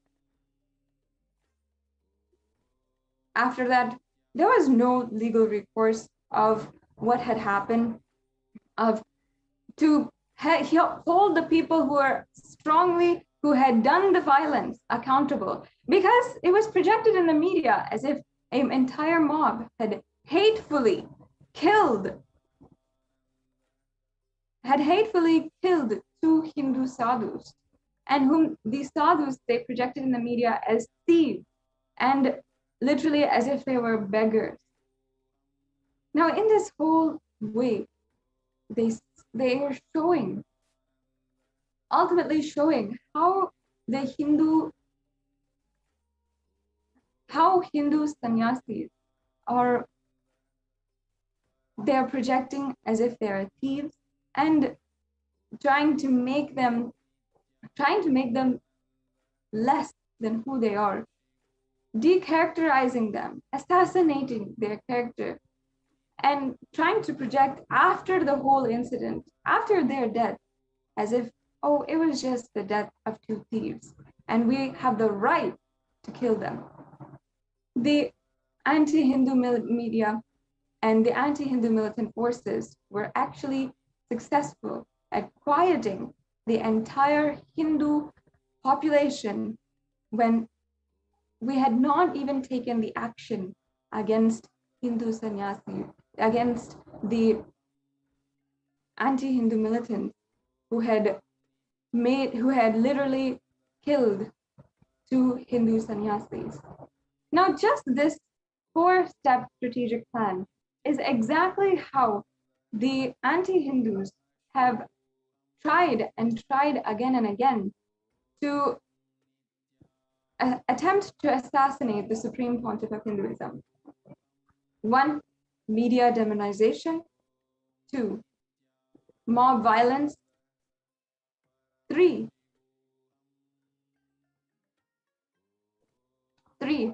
ensuring that there would be no legal recourse. and 4, again, demonizing them in the media to ensure the job was complete.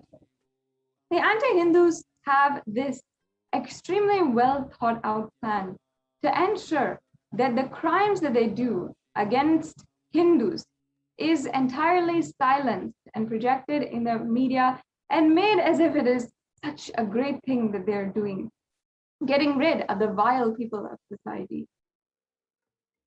But what the truth is that the most giving, dedicated, servicing people of the whole nation, the Hindu sannyasis, are being killed in the hands of the anti-Hindu militant forces.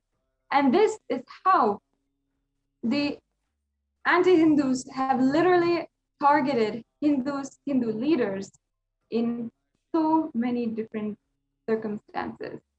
Today, we'll be continuing on the segment on the targeted killings and assassination attempts against the Supreme Pontiff of Hinduism, continuing on from 2010 until 2012, and we'll be understanding how after 2010, in 2012, we had continuously been going and seeing the most brutal violence against the Supreme Pontiff of Hinduism.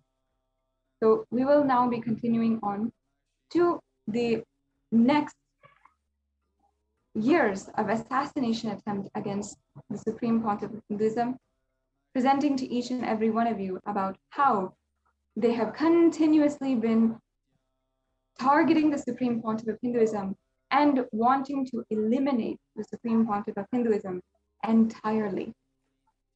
We'll be right back with you after a few minutes, and please take a few minutes to share the link in the scroll below and share with as many people as possible the truth about the persecution of the Supreme Pontiff of Hinduism. We'll be right back with you after a very quick break.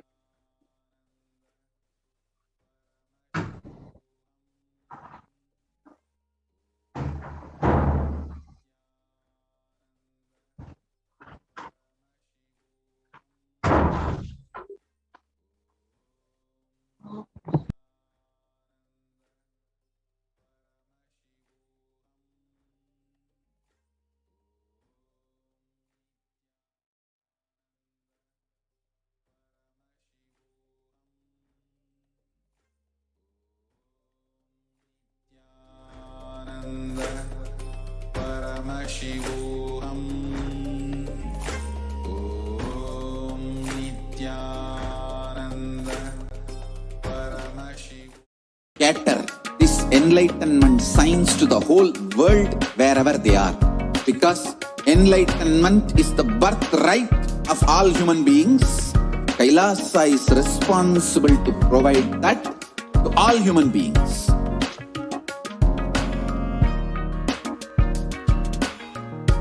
Kailasa is the totality of the knowledge I received from my gurus and practice manifested in my life, perfected by teaching millions of people from all cultures, time zones, backgrounds, genders, nationality, race, from every creed.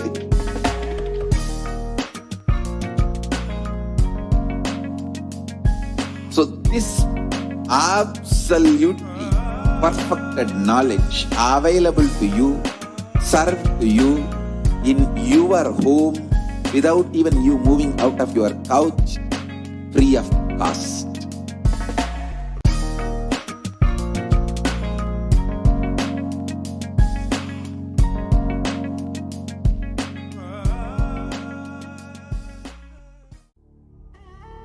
What I mean by the word Kailasa, listen intensely. Enlightenment ecosystem, literally enlightenment itself, in your own home, wherever you are.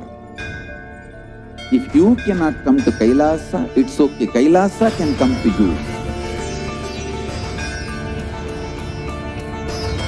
Kailasa coming to you is Kailasa.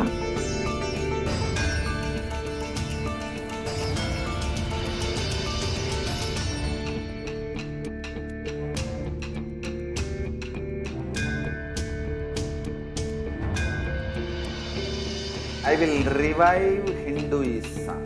I am a Hindu revivalist, not by any revolution, but by evolution.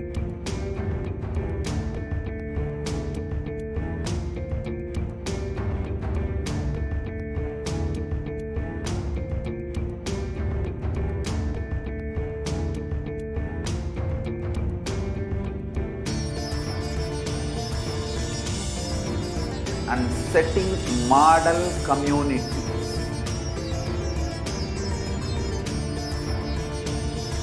Kailasas, enlightenment ecosystems, Sarvanya Pitas all over the world.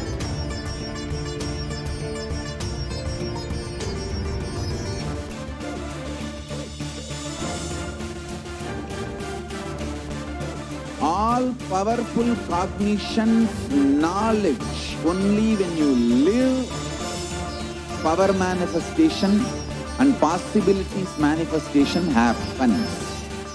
It's a fundamental truth.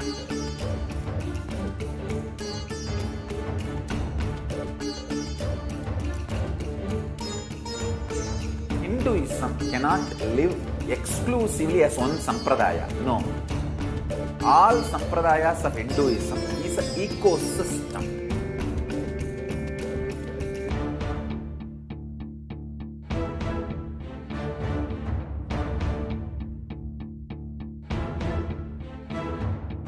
So don't keep quiet thinking that if one sampradaya is attacked, only that sampradaya is going to be affected. All of us are ecosystem.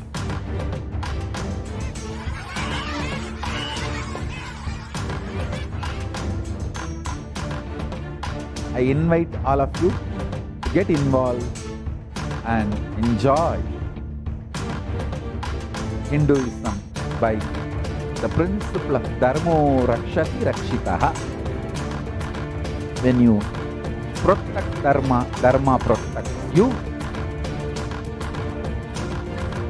We will make the whole planet flourish spiritually. The spiritual prosperity will happen to the whole planet. We all have to coexist together.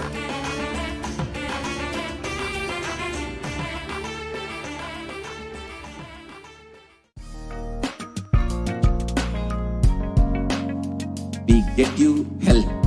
We get you ability to build beautiful relationships in your life. We get you direct spiritual support, and we make sure you become wealthy.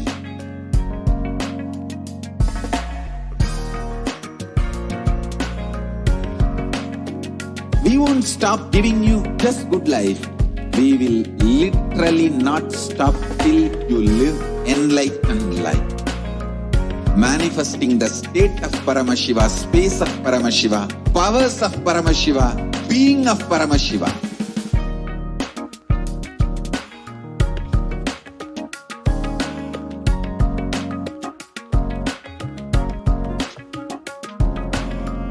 Whole world should become Kailasians.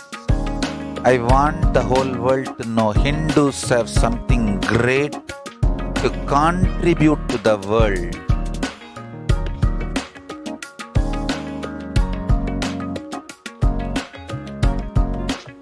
We have something great to contribute to the world.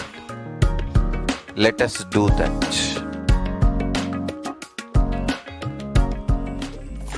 Om Nithyananda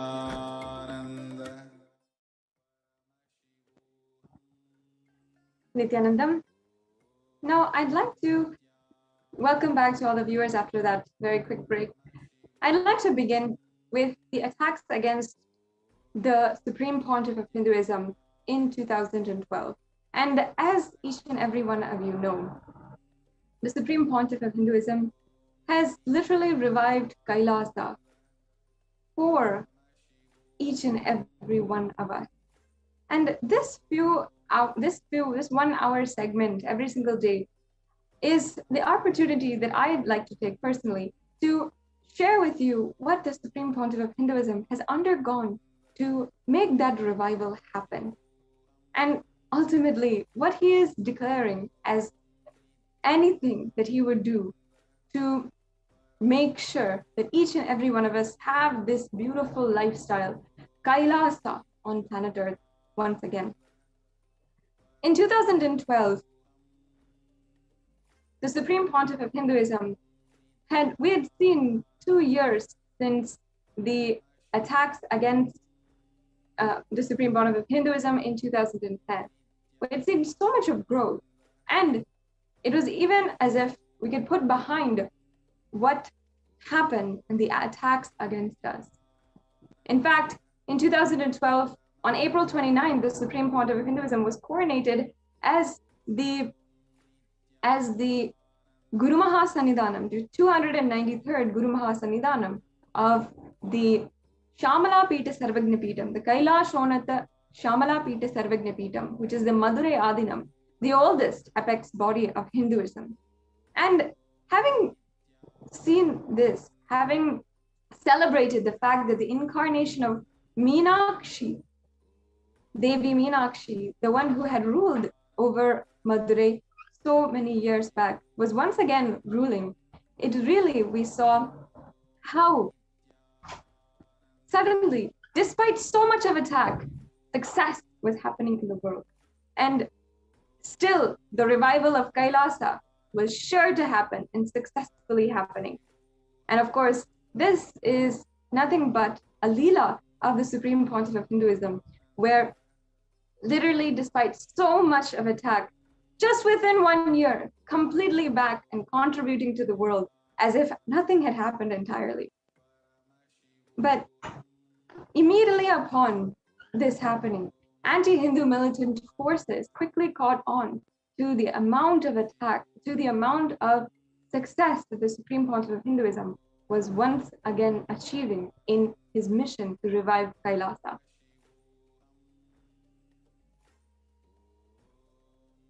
In this next segment, we will understand how in 2012, the anti-Hindu militant forces brought on 10 times more brutal attacks and tried to assassinate the Supreme Pontiff of Hinduism multiple times throughout the whole year. I request all the viewers to once again stay tuned and take a few minutes now to share the link in the scroll below for about the persecution against the Supreme Pontiff of Hinduism. We'll be right back with you after a very quick break and continuing on in this segment.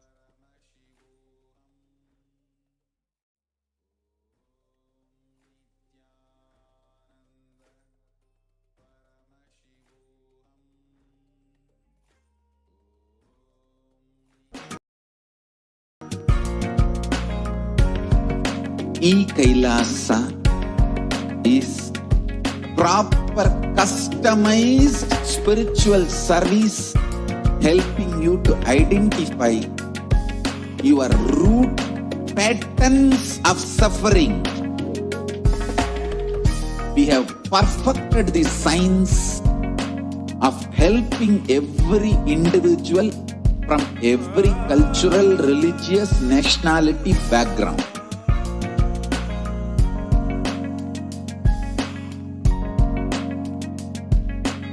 You will have lowest reactionary assumptions, highest awakened response, alive response for life continuously.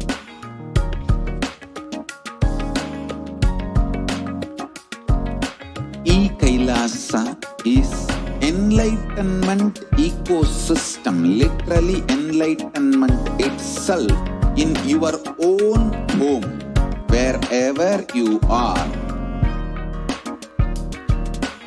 Proper customized spiritual service helping you to complete with your life negativity. withdrawal from life, self-hatred, self-denial, self-doubt, so much of tiredness, laziness. We can support you, aligning your diet, your attitude, your aptitude, your understanding about life. We can help you with everything.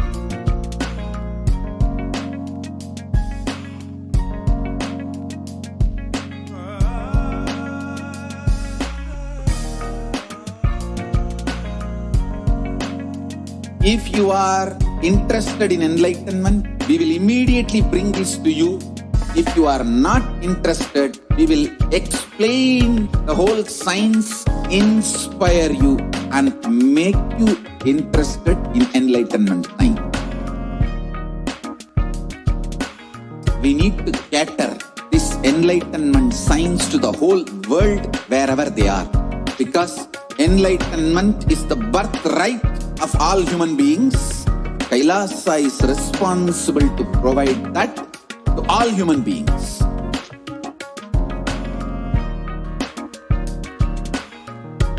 Kailasa is the totality of the knowledge I received from my gurus and practice manifested in my life, perfected by teaching millions of people from all cultures, time zones, backgrounds, genders, nationality, race, from every creed.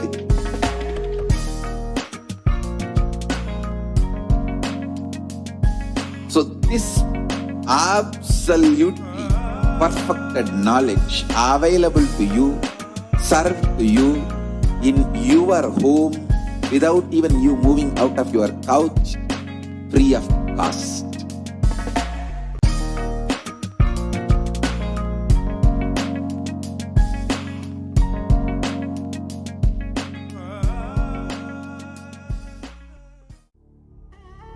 What I mean by the word Kailasa, listen intensely.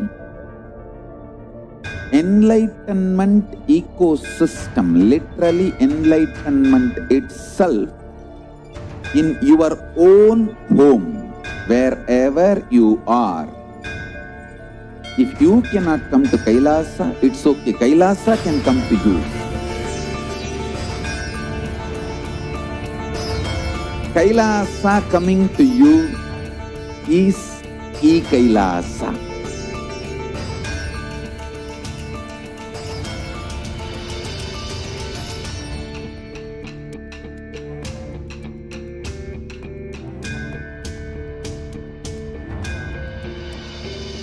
I will revive Hinduism.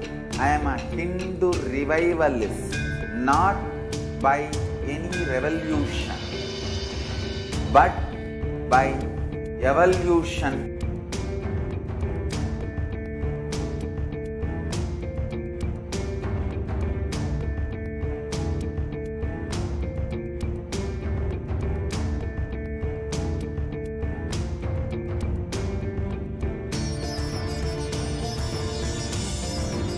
And setting model communities.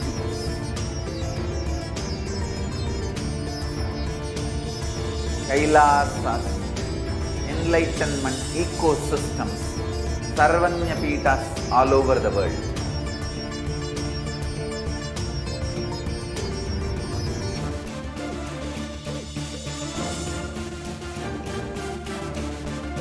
All powerful cognition, knowledge, only when you live, power manifestation and possibilities manifestation happens. It's a fundamental truth.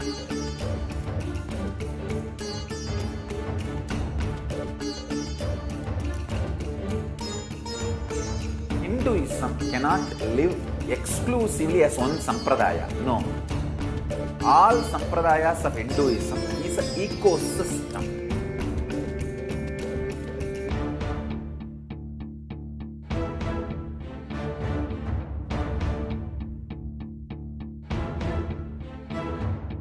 So don't keep quiet thinking that if one sampradaya is attacked, only that sampradaya is going to be affected. All of us are ecosystem.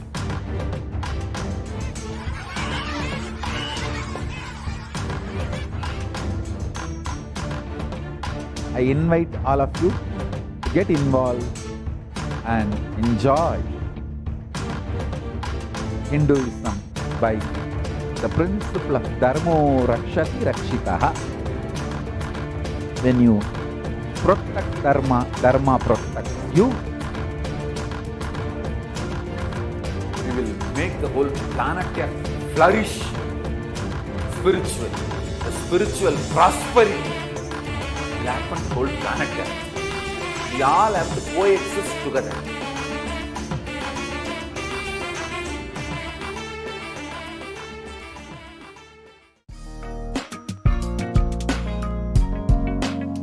We get you health. We get you ability to build beautiful relationships in your life. We get you direct spiritual support, and we make sure you become wealthy.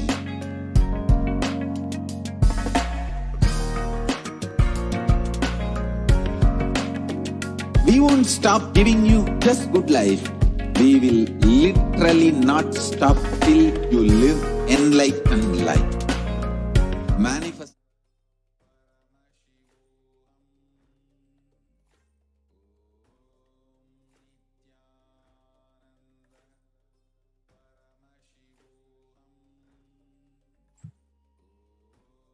Nithyanandam, and welcome back, dear viewers. The next assassination attempt and the targeted killing we are going to be seeing on the Supreme Pontiff of Hinduism. So what happened in the year 2014? The brutal assassination attempt on the Supreme Pontiff of Hinduism under the garb of a very, very, very discriminating potency test. Now, just to give a little background of what actually led to the potency test of the Supreme Pontiff of Hinduism, in the year 2010, the Supreme Pontiff of Hinduism was, falsely accused of, some random allegations. And those random allegations, the police twisted it as rape, and they were trying to call for victims from all over. They gave advertisements in the media, in the television channels, but nobody obviously came forward because none of those allegations are true. Now, when the case was about to be quashed, the anti-Hindu elements, in their desperate attempt to continue their persecution on the Supreme Pontiff of Hinduism, found a false rape victim who could come and give these baseless false allegations on rape allegations on the Supreme Pontiff of Hinduism. And when the Supreme Pontiff was illegally arrested in 2014, the Supreme Pontiff very clearly told that he has a yogic physiology, and they can do the medical test on his body to know that these allegations are not even possible, physically impossible, because of his yogic physiology of the Supreme Pontiff of Hinduism. And the police did do the test. The medical tests were taken in 2010 itself. However, the police blatantly lied that in 2012 that no medical test was taken, and the Supreme Pontiff of Hinduism had to be subject to yet another medical test, and this time they were calling it as a potency test. And in 2014, the Apex Court of India, the Supreme Court, gave a judgment saying that the Supreme Pontiff has to subject himself to a medical test. Failing to do so, he would need to be arrested. So the Supreme Court of the Apex Court of India, the Supreme Court had given this order in 2014, and on the 8th of September 2014, this brutal medical test was scheduled. Now, early morning, the Supreme Pontiff actually left very early in the morning in a devotee's car, and much later, the Supreme Pontiff's car, which was the official car of the Supreme Pontiff of Hinduism, left with a disciple sitting in the passenger seat, instead, closing himself and wrapping himself up as Supreme Pontiff of Hinduism.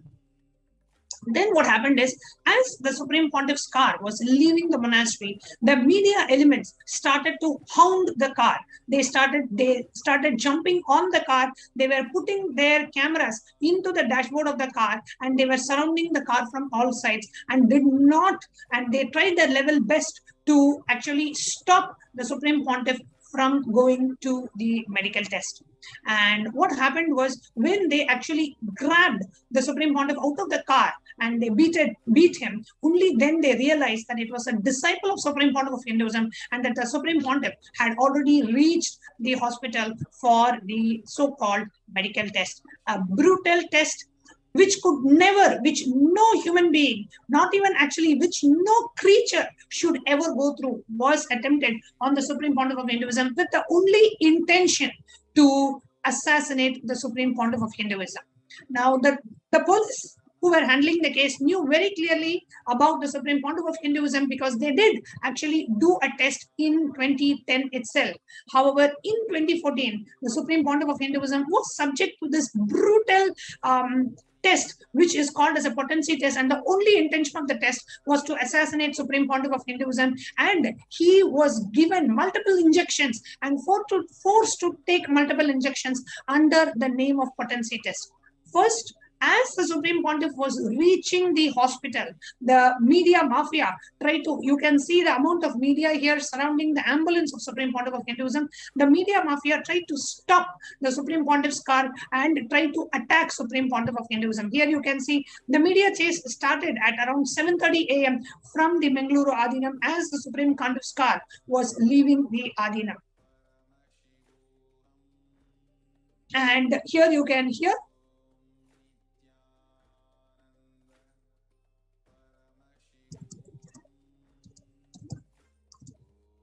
what really happened to the Supreme Pontiff's car just before the Supreme Pontiff was going to the medical test. Here you can see the car and the disciple sitting, wrapping himself up as the Supreme Pontiff of Hinduism in the car.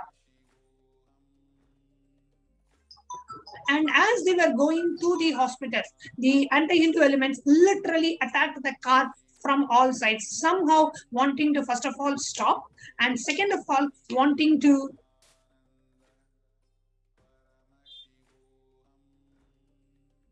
here you can see the media elements have literally surrounded the car on all sides and wanting to attack the Supreme Pontiff of Hinduism.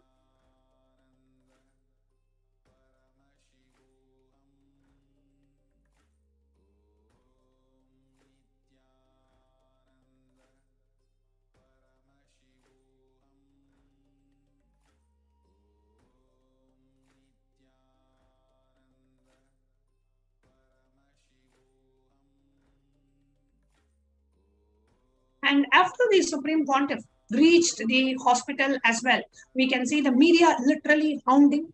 When the Supreme Pontiff was in the hospital, continuously the media aired so much of hate speech and giving such nasty details of what is going on in the hospital. And we are going to be sharing more about the actual torture that was done to the Supreme Pontiff of Hinduism. Today, we want to focus on the assassination attempts.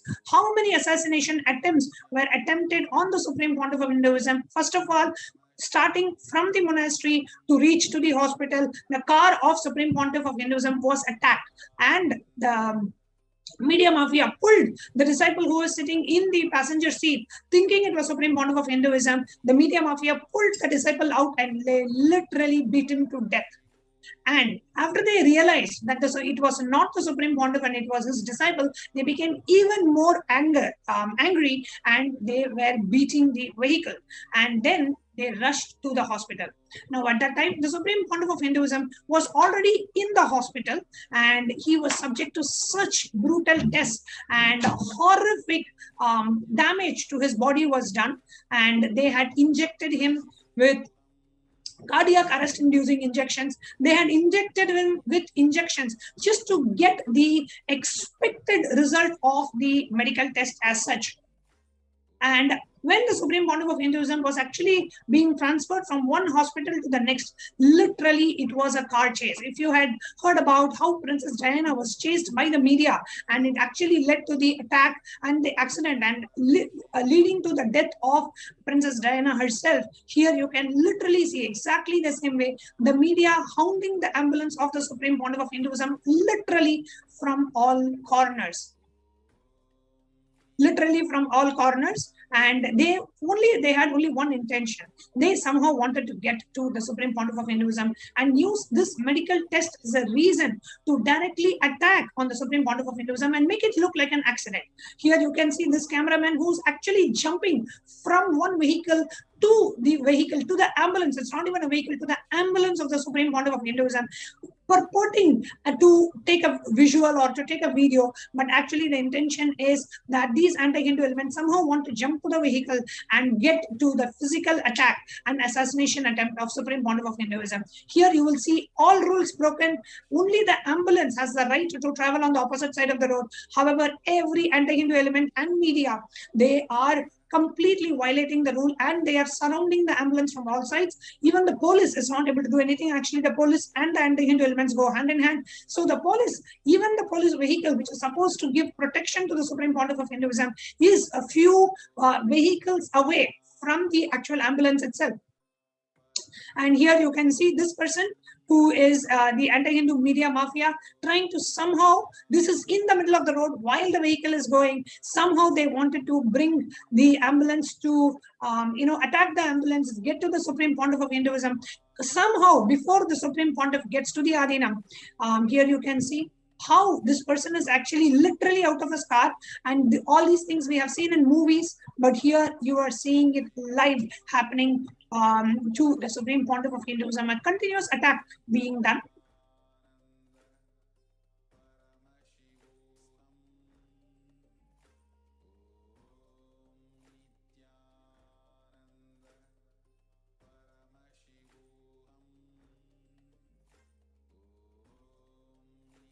Here you can see one of the motor vehicles actually fell down and they were hit by the ambulance. And here one car is in the front, purposely blocking the ambulance.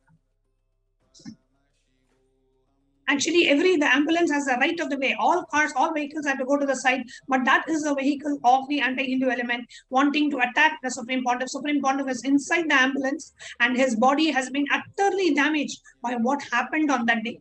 And the media mafia now has surrounded the ambulance from all sides. There is no way for the ambulance to go in the way it wants. It is being now literally, it is a car kidnapping.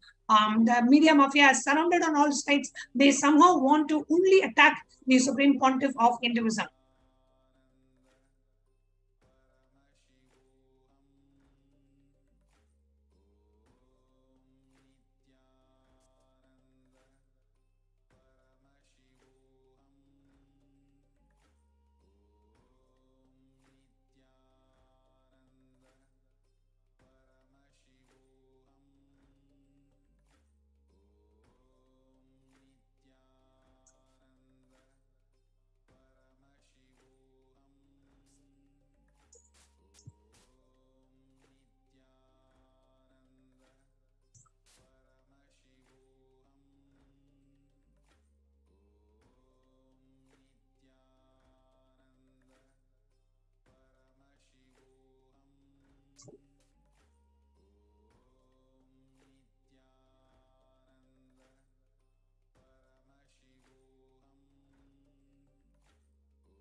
Here you can see how the ambulance of the Supreme Pontiff of Hinduism is being chased and closed from all sides.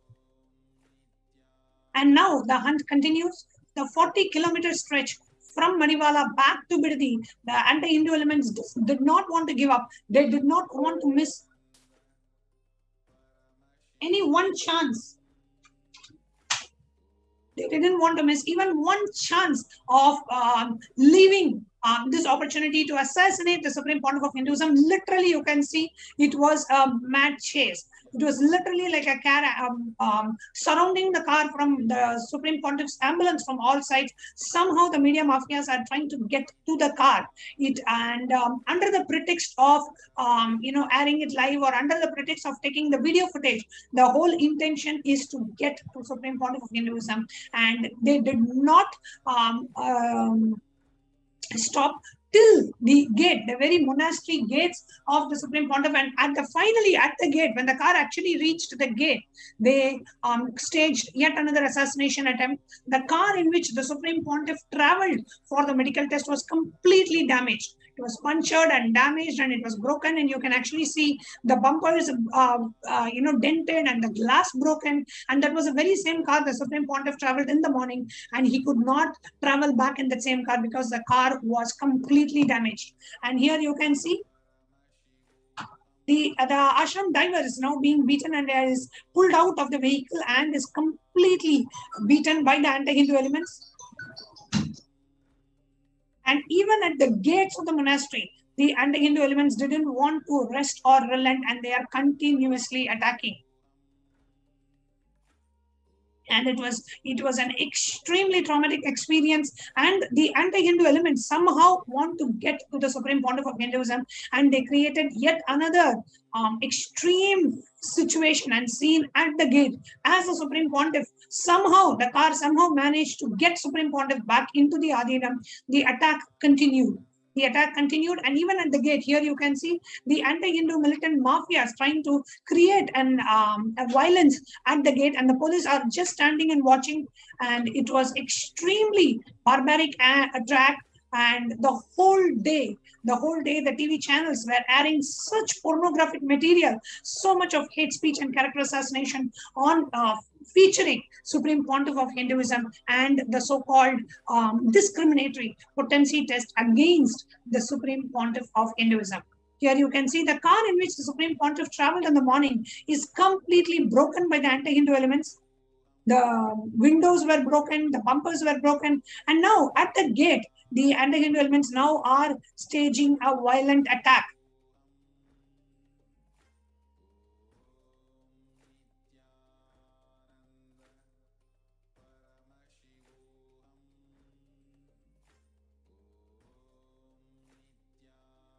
Here you can see the CCTV footage of how the violence is being erupted out right outside the monastery gates.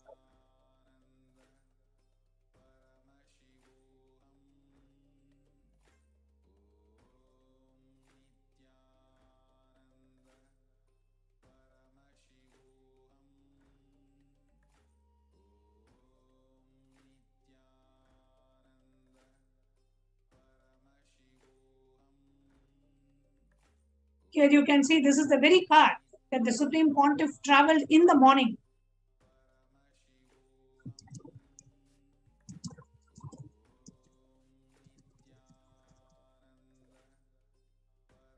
The car got completely damaged. Here you can see stones being thrown out, and you can see what on the right side, you can see something like a bullet shot on the vehicle, which has torn open the glass, which has pierced the back glass of the vehicle.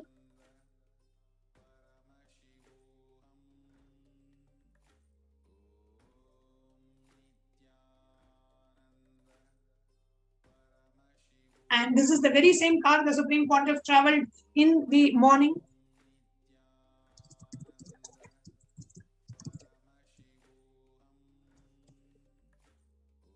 And the very same car was completely punctured. The dashboard was completely broken. In the backside, the glass was completely broken. The bumper is dented, and they had targeted to get to the Supreme Pontiff of Hinduism. Just as Supreme Pontiff was completely abiding by the legalities and by the procedures, but the anti-Hindu media mafia joining hands with the state elements and the police and the neo-Hindutva militants, somehow wanting to assassinate Supreme Pontiff of Hinduism. And this is one of the 70 plus assassination attempts that have happened on the Supreme Pontiff of Hinduism. Today, as a part of the Hindu Persecution Awareness Month, we are sharing with you about how the targeted killings and assassination attempts are being staged against Hindu gurus, Hindu organizations, and especially somebody who has given and sacrificed his life for Hinduism, which is the Supreme Pontiff of Hinduism.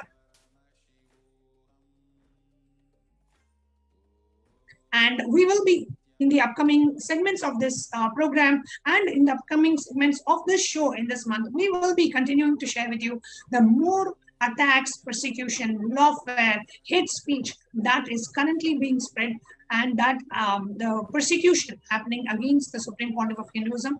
And we invite each and every one of you to share the report published by the United Nations recognizing the persecution of Supreme Pontiff of Hinduism and Kailasa.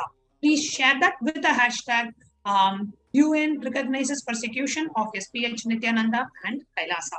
That we come to the conclusion of this segment, and in the next segment, upcoming next is the Kailash Courtyard Power Manifestation session. So let's get ready to go ahead and manifest the powers. Now, the ending now with the Purna Mantra.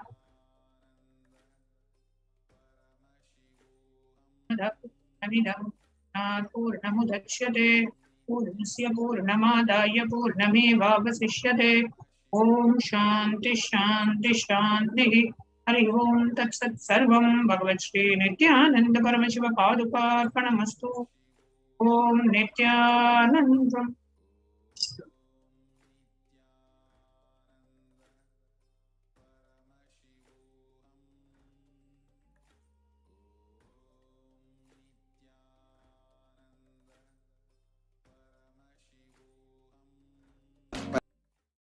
Paramashiva, powers of Paramashiva, being of Paramashiva.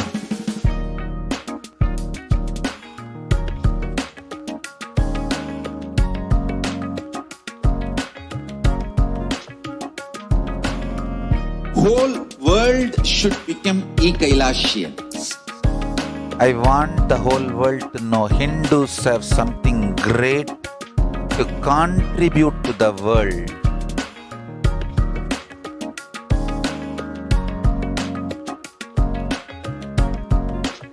We have something great to contribute to the world. Let us do that.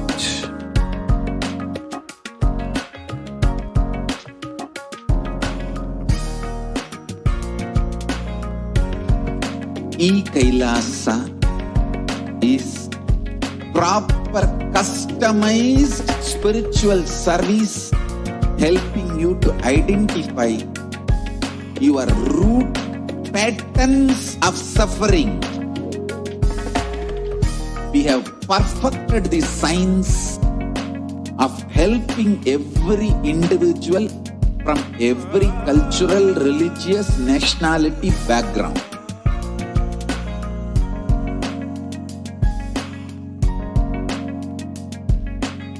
You will have lowest reactionary assumptions, highest awakened response, alive response for life continuously.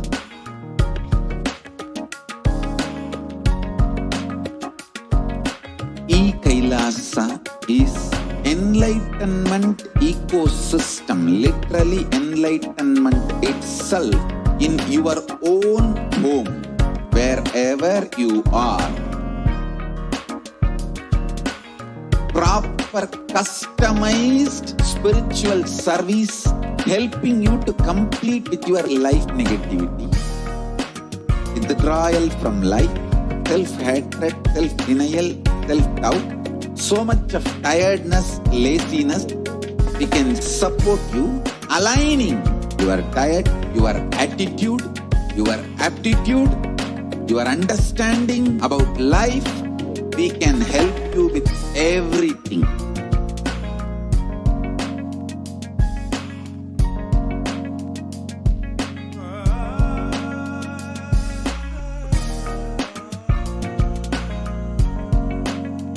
If you are interested in enlightenment, we will immediately bring this to you. If you are not interested, we will explain the whole science, inspire you and make you interested in enlightenment time. we need to cater this enlightenment science to the whole world wherever they are. Because enlightenment is the birthright of all human beings. Kailasa is responsible to provide that to all human beings.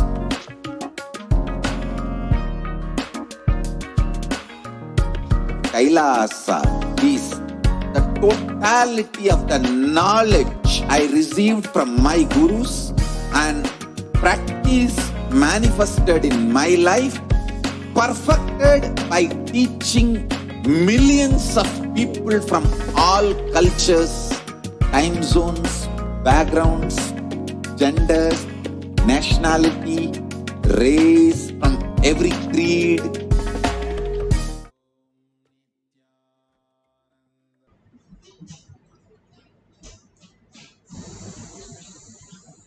User test the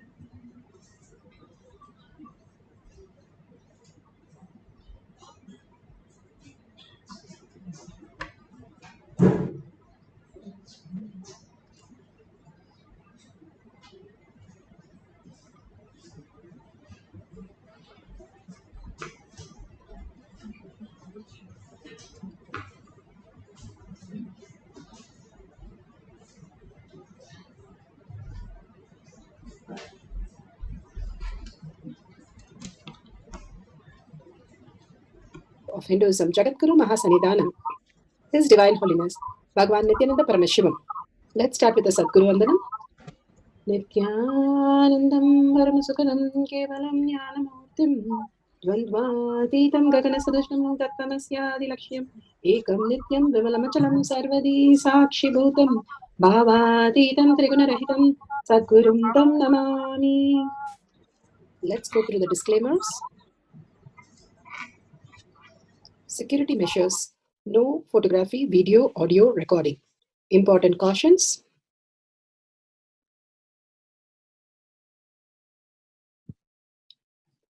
Please be aware of the important cautions.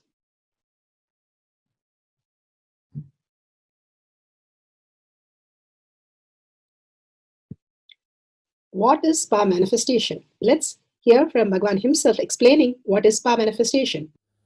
All the 25 states of consciousness, when they happen in you, due to your chemicals and hormones ups and downs, it is powerlessness. When it happens in you, out of your free will and consciousness, it is powerfulness. That's all. When you fall into sleep, it is powerlessness. When you enter into sleep, it is powerfulness. When you fall into dream, it is powerlessness. When you decide to dream, it is powerfulness.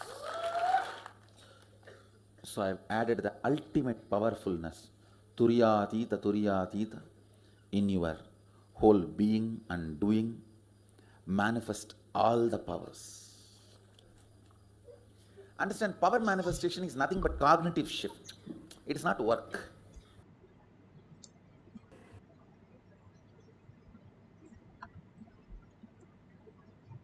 Beautifully, Bhagavan explained what is power manifestation. Power manifestation is a cognitive shift from our space of body and mind to superconscious breakthrough, the consciousness, conscious sovereignty that Bhagavan has beautifully blessed us. That is the shift that we experience by doing power manifestation. Again and again, we get a glimpse of that shift. And this is a science. We can experience the superconscious breakthrough in all of us. And it is a science that's proven by all these evidences. That is why it's a science of power manifestation, which is authentic, time-tested, scientific, and foolproof. The Shastra Pramana, the evidences from the scriptures, the eternal, unchangeable truth revealed in the source scriptures, the Vedas and the Agamas. Apta Pramana, the experience and the results of the Aptas, the Rishis, Munis, Ganas, Nayanama, Alvars, and millions of them who are authority of Hinduism, manifesting all the powers of Paramashiva. Atma Pramana, account of His Divine Holiness, Bhagavan Nithyananda Paramashivam, this millennium's avatars, personal experience of power manifestation, Bhagavan's very own Leelas.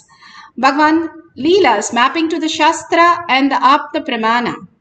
Shakshi Pramana, experience of the millions of disciples, devotees, followers all alone the world, who have manifested all the powers of Paramashiva as per the Shastra and Apta. And Bhagavan has beautifully said, whoever comes to the Kailash courtyard, I myself initiate and bless them to manifest all the powers of Paramashiva.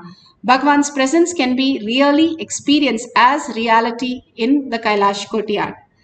Pratyaksha Pramana, the scientific study measuring the effect of being in the enlightened state. Again and again, Bhagavan beautifully gives us the scientific study to understand that it is also a science where we can experience the thoughtless space. Even if you experience 3 seconds, we can manifest the powers. And when we expand to 21 seconds, Bhagavan says 21 kshanas, we can experience enlightenment itself. The thoughtless space is what everybody is running behind to experience the superconscious breakthrough. Now we can experience that oneness space as our reality in this power manifestation session today. Let's go to the Shastra Pramana.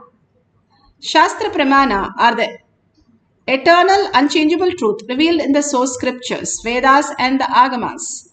This is from the scriptural reference for the power of breath dimension from the Shiva Sutra, Sutra 1.19. Beautifully, Bhagavan gives all the sutras, and he's spoken about many sutras, Patanjali Yoga Sutra, Jain Sutra, Bhagavad Gita, all that, but in only smaller versions. But when it comes to Shiva Sutra, he has spoken on each and every sutra in detail. He says each one sutra is a religion by itself. It has knowledge to become a religion. It's that powerful. So here Bhagavan gives the Shiva Sutra for us to understand the dimensions. Shakti Sandhane Shariro Patihi. Bhagavan Paramashiva says, by aiming and fixing the self on Shakti, uniting in oneness with the supreme power, embodiment of that which is cognized and willed. These are the 4 instructions. Manifest at once as all the dimension, length, breadth, depth, time and space. Understanding these dimensions, how we exist in different dimension, how we are, who we are, and what is it that I exist. The length is just the verbalization. Only the length forms a verbalization. If you see an ant, it understands only a length and a breadth, probably a paper on or an object on the surface. But if I start piling an object, it doesn't understand the depth dimension. So it thinks that it has vanished. Same way for us, we understand 4 dimension, length, breadth, depth and time and space. Where is the person, which location and how he exists. And we understand the dimensions, but beyond that dimension, if I have to go to 11 dimensions that Bhagavan says, I do not understand that. I think whether it is Trilanga Swami or Andal or Manika Vachkar and so many great saints have disappeared into the Nataraja or into the Shivalinga because I do not understand how they exist. If we need to understand the higher science, then we have to understand the whole concept of Advaita, the oneness. How in the outer world, the delusion world, we value the Mahamaya, the currency, as the ultimate to raise into the higher and higher planes. Here in the conscious space, you value, and the only value is, Bhagavan says, the oneness space. How you understand the oneness, you can manifest anything as your reality, because that is the whole key, how we exist as a superconscious being. Once you are able to perceive it, you will be able to manifest any of the reality. It's like you understand the clay doll that the child is playing with is just a clay. You can make any form, anything out of it. You can make a laptop, you can make a cup, you can make a doll, you can make anything. Because you understand the clay doll can be used like that. Same way you're made of consciousness, the conscious sovereignty that you are. If you understand that, you can simply manifest any of the reality. That is what Ramakrishna Paramahamsa says to when there was Arya Samaj and Brahmo Samaj. Brahmo Samaj Keshav, he was one of the greatest person who gave all these great lectures on spirituality. So Ramakrishna Paramahamsa goes to him. He was talking about the formless. We can understand the formless like water, but when you put yourself and give a form, it becomes a form. It becomes ice.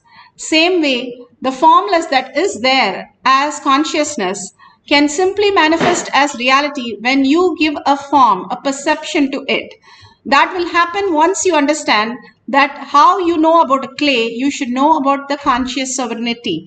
Once you understand conscious sovereignty in your action, words, and your thoughts, you will understand that you do not exist only in the body, but you exist beyond that, and you can also manifest this body as you want. And simply like a clay dough, you can mold yourself or mold anybody that you see or anything that you see, because everything is made of consciousness. And simply in your dream, you are manifesting that. And you are able to manifest in any dimensions and any possibility that you want. Here in the awareness, also Bhagavan says, you can manifest just being in the oneness with Paramashiva. And that Advaita space, that oneness space, that quantum entanglement space with Swamiji, with Bhagavan, we will manifest our reality as the reality that needs to manifest as power manifestation. Now let's move to Apta Pramana. Apta Pramanas are the rishis, munis, ganas, nayanamas, millions of them are authority of Hinduism who have manifested the powers. Here you can see this is from Mahabharata book, Adi Parva, section 2, page 20. So beautifully it says how the Pandavas supposed to be burnt alive by the Kauravas when they were put in the wax museum. Vidura came to know about this whole thing and informs a miner who goes and through his third eye, he is able to dig the whole path underground and save the whole Pandavas, and completely they are safe and fine. The Kauravas think they are dead, but they are completely safe because of the miner exactly dug them out of this place. All these great signs was a reality in those world that also can be a possibility for each one of us to understand the higher signs. Bhagavan beautifully explains in Atma Pramana. It's useless for you and for what you inherited. Life should be built. Life should be built. Especially with a lot of oppositions. That integrates you, I tell you, that integrates you. That makes strong people together around you. Understand, even to live in this campus, you need to be strong. 10,000 times stronger than any society, any person in society.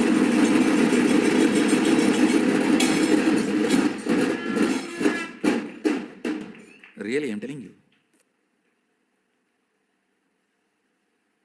It's not a joke. It's not a joke. Shine Punye Madhyalokam Vishanti. When Punya is lost from Swarga, you come back to Buloka. When will persistence is lost, you leave Kailasa and go back to Buloka.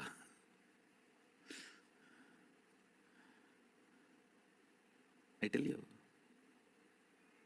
Ability to hold these higher visualizations. Ability to intensely feel this truth. Ability to intensely integrate your being. See, ability of your brain's ability to hold certain visualization and hold certain truths, understand and digest all this are basic tools for liberation and enlightenment and manifesting powers. I am not talking about alcohol, drugs, non-veg, all this from the angle of morality. I am talking about all this from the angle of human beings are losing their tools for living life. It is actually a big conspiracy against the humanity. And even the people who sell, they don't know why they are selling. It is not that all the money they gather with that they are happy. No, it is a large blind spot. If the blind spot is in one brain, it is called ignorance. If it is in the brains of a group of people, it is called collective stupidity. If it is in the brains of a society, it's called Maya. It is not that people who sell you alcohol and destroy your health and your brain's ability to live entrance to get sanctified and be allowed inside the house. And we will all be standing in the queue because all these girls have to pass and go back. Then one by one everyone has to drop their clothes. One grandmother will be standing with a pot full of water. She will pour on everyone, and then we have to run inside and wear our clothes. And even these clothes which we dropped, she will not touch by hand. She will pour water on it and use a stick and lift it.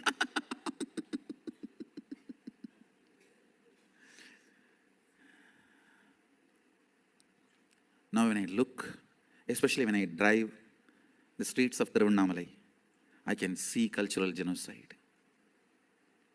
When people stand in line openly in Tasmak shops, when people smoke openly in Tiruvannamalai, see, I'm not talking about Tiruvannamalai alone. You need to understand. Tiruvannamalai is the place I can compare the stark memories. Because of that, I'm talking about Tiruvannamalai. I know the before and after.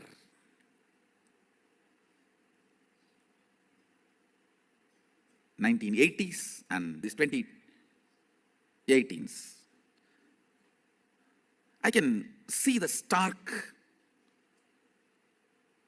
difference. That is why I'm talking about Tiruvannamalai. Of course, I'm sure all the cities, the same thing is happening everywhere.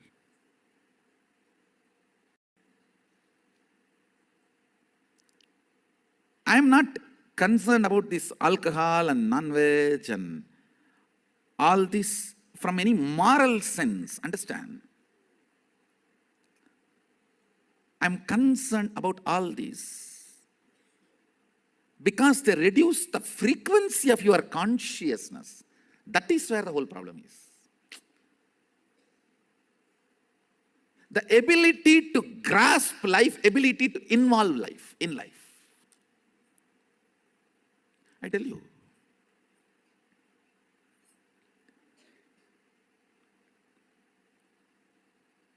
Yesterday I was describing what I call organic healthy brain. If it can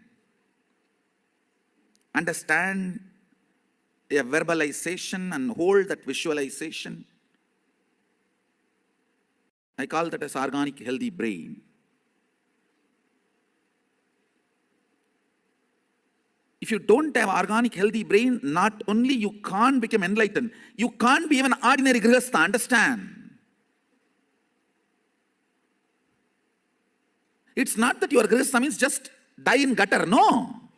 You are a human being, you have life.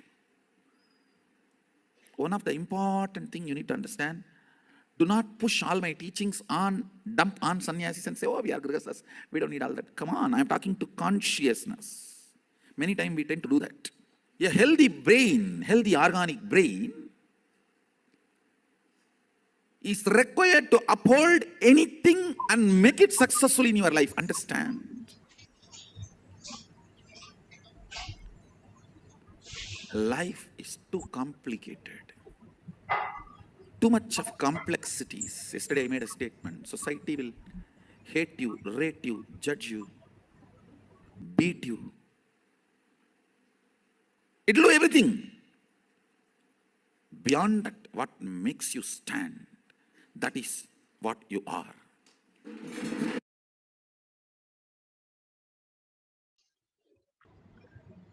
Manifesting the power. Shakshi Pramana are the millions of disciple devotees, followers, manifesting the powers of Paramashiva. In the courtyard, what happened and the testimonial from the courtyard, beautifully they are sharing how she beautifully not only found the path, but also the place details. So one of my other question was the Route 66 in the USA. So as soon as I say Route 66, the pencil start drawing on our paper exactly the route, the street going starting from one point, then on going up, and again more and more. So then she told me I see many points on the map. I say yes, perfect. Can you tell me please which one is the first from where is starting and the city is starting and the end one? And she starts saying LOSA, so Los Angeles, and after CHI, Chicago. So beautiful, beautiful, yeah. So you can see how they were able to not only tell the path, we are going to do the breadth dimension. This is Chakshi Pramana, the references from the evidences from the disciple, devotees, followers, many of them who have experienced that as power, because they have no idea where it starts and where it is and all the details. They just said some route 11, route 22, and they have to draw. And here the child is beautifully saying, the Balasans, even the location, the starting name and the ending name, where it starts and where it ends. And you can see exactly the directions and the place. The Balasins used to tell even the address of the place. If you tell you're going to go to, if you have never been to LA Hindu temple, then you ask somebody to go from LA airport or Seattle or San Jose to LA temple, from this temple to other Hindu temple. If you have never been there and you're asked and you give exact details of where the which street is, how amazing. That's how the Balasans in Kotiyad used to do the GPS. Now we are going to draw the GPS of two locations. You can have a partner with you, or you can just take 2 points that you can decide from where to where. You've never been in India, just pick up 2 names that you know and start drawing the details. You can draw the details from one point to another. You can give the prominent points, the mountains or the big oceans that you see, or the rivers that you see along the way, very prominent things, so that you can Google and verify the details. So make sure it is very authentic, that you don't know, you have never visited and never know the directions to these places. And make sure you are giving all the details and verifying it at the end only through consciousness. See, we know how the mind works. We do that all the time. 24/7, 365 days, we are with the mind. How much we are, we don't know, but we are there. So for this power manifestation session, no mind. Drop it outside, how you drop everything else. Tell in the guest room, you drop your mind thinking. No thinking is required. No, nothing is required. Only Paramashiva has to happen to you as reality and manifest as powers. Will he come and draw it? Yes, he would come and draw it. If you ask him to do it, he would do it. All these are the extraordinary possibility of a human being. Human has to become human being. We are only half correct. That's why Bhagavan says, if you're a human, if you say you are not correct, you are telling a lie. Only if you're a human being, that is the divine in you, starts manifesting in the human body, is how you describe a human being.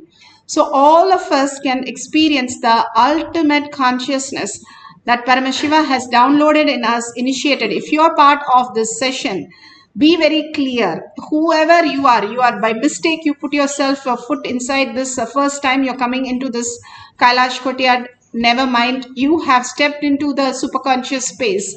The lift is ready and it is going to lift you to higher reality. Be very clear. Consciousness is how we exist.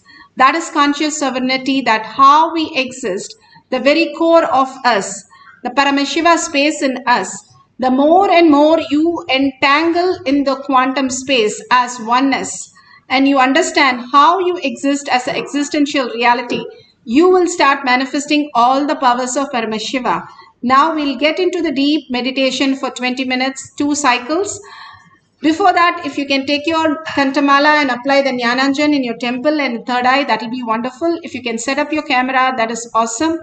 and decide what are the places you're going to draw the map. That will be really beautiful. Now let's get into the instruction that Bhagavan has given to get into the superconscious boat, conscious sovereignty boat.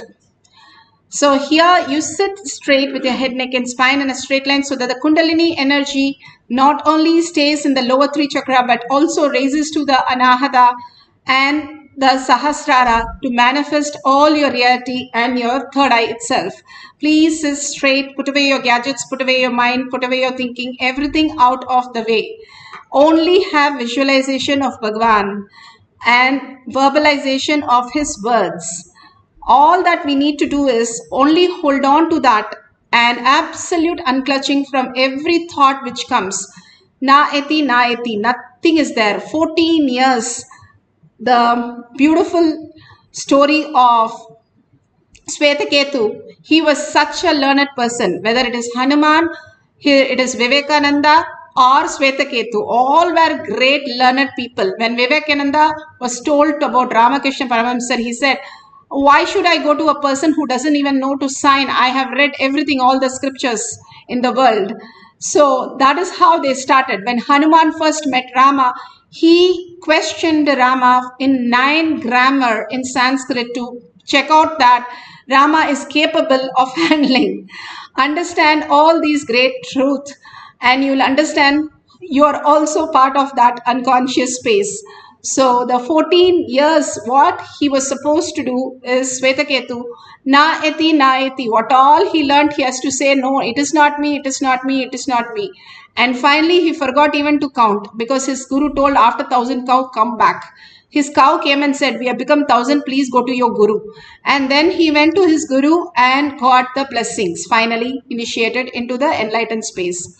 Final step, the guru will take care when you are ready with your conscious as your space, when you're able to get a thoughtless space. So absolute unclutching from everything, anything that in the deep sleep, even if your hand is broken, you don't remember. Even somebody closest, something has happened, you don't remember. So get to that space, nothing, no guilt about it. You will be only auspiciousness when you unclutch. So hold on to that completely, that I am consciousness, I am Paramashiva, I am Parashakti. Again and again go into that oneness space, entangle with that space, seeing the entanglement of Bhagavan in the superconscious space. When you entangle with Bhagavan, you will start manifesting higher. Chant the Mahavakya till you melt yourself into Paramashiva space. Is this possible? Very much possible. Can water become steam? Yes. If it becomes 100 degrees, it will become steam. It is so simple that only requires vairagya, the will persistence to hold on to the space that I am Paramashiva, and it doesn't take so much of effort. It takes only the intensity. How intense we are when we are inside the water to breathe. That intensity is required in the same manifestation. So intensely sit and chant the Mahavakya, forgetting your body and mind, merging into the oneness with Paramashiva. You have done it yesterday night in sleep and you have experienced it. It's not that we have never experienced. We dropped the mind and we went to sleep and dream state. So we can do that in awareness also. Drop the mind completely and be oneness with Paramashiva. The more and more you enjoy your inner space, you will start seeing the higher dimension where you can manifest any reality. So start chanting the Mahavakya intensely and experiencing the bhava that you are the 25 heads, 75 eyes and 50 hands, the bhava that you experience. Continuously hold that space, the bhava, how Bhagavan becomes Kalabhairava bhava or the Venkateshwara bhava. Go into that bhava. Entangle with Bhagavan, watching the oneness capsule. Chant intensely that you forget your body and become that oneness capsule itself where you're chanting and you're manifesting the reality. That merging, when it happens, simply manifest as powers. Constantly when we do that, our brain also falls. How it falls into the sleep, it falls into the samadhi and manifest the higher signs, higher reality. Even a glimpse will make you manifest such auspiciousness and abundance. That is why Bhagavan says in Bhagavad Gita, it is said that even a glimpse is enough to change whole of our reality as superconscious being. Few seconds, that's all is required, but we will do it for few minutes. Let's start chanting the Mahavakya for manifesting the breath dimension. Whatever Paramashiva says, please draw it or write it. At the end of the cycle, we'll verify it. Let's start chanting intensely into the meditation. Nithyananda Paramashivoham. Om Nithyananda Paramashivoham. Om Nithyananda Paramashivoham.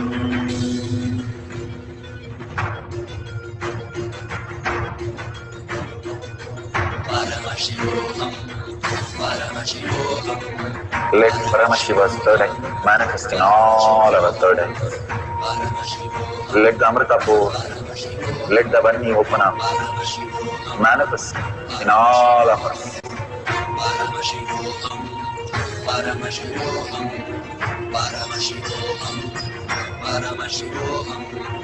Let Paramashiva overflow, manifest the powers in all our third eyes.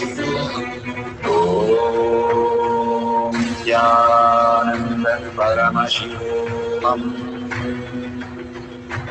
Om Nithyananda Paramashivoham.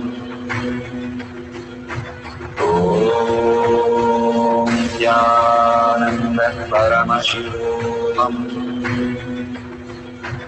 Om Nithyananda Paramashivoham. Om Nithyananda Paramashivoham. Om Nithyananda Paramashivoham.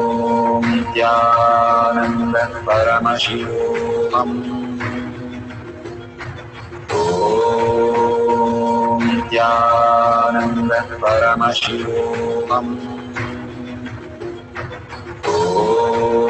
Om Nithyananda Paramashivoham.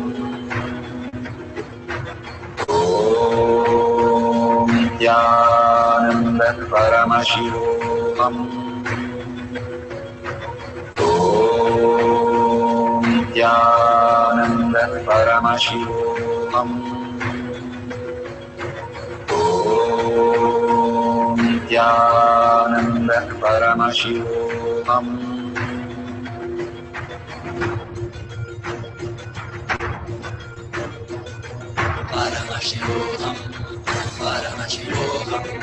Let Paramashiva's third eye manifest in all our third eyes.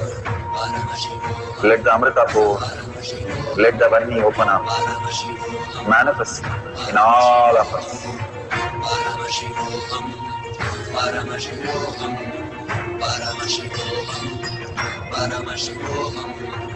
Let Paramashiva overflow, manifest the powers in all our third eyes. Om Nithyananda Paramashivoham. Om Nithyananda Paramashivoham. Om Nithyananda Paramashivoham. Om Nithyananda Paramashivoham. Om Nithyananda Paramashivoham. Om Nithyananda Paramashivoham. Om Nithyananda Paramashivoham. Om Nithyananda Paramashivoham. Om Nithyananda Paramashivoham. Om Nithyananda Paramashivoham. Om Nithyananda Paramashivoham. Om Nithyananda Paramashivoham. Om Nithyananda Paramashivoham. Om Nithyananda Paramashivoham. Om Nithyananda Paramashivoham. Om Nithyananda Paramashivoham. Om Nithyananda Paramashivoham. Om Nithyananda Paramashivoham. Om Nithyananda Paramashivoham. Om Nithyananda Paramashivoham.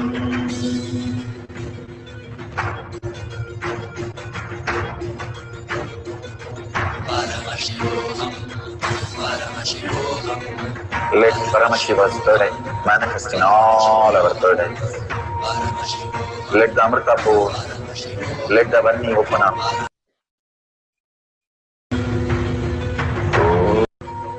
Om Nithyananda Paramashivoham. Om Nithyananda Paramashivoham. Om Nithyananda Paramashivoham. Om Nithyananda Paramashivoham.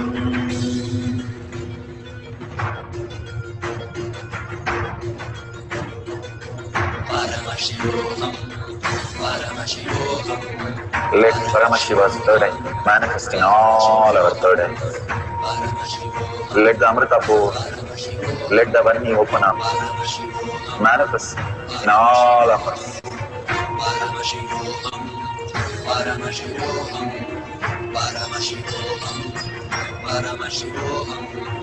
Let Paramashiva overflow, manifest the powers in all our third eyes. Om Nithyananda Paramashivoham. Om Nithyananda Paramashivoham. Om Nithyananda Paramashivoham. Om Nithyananda Paramashivoham.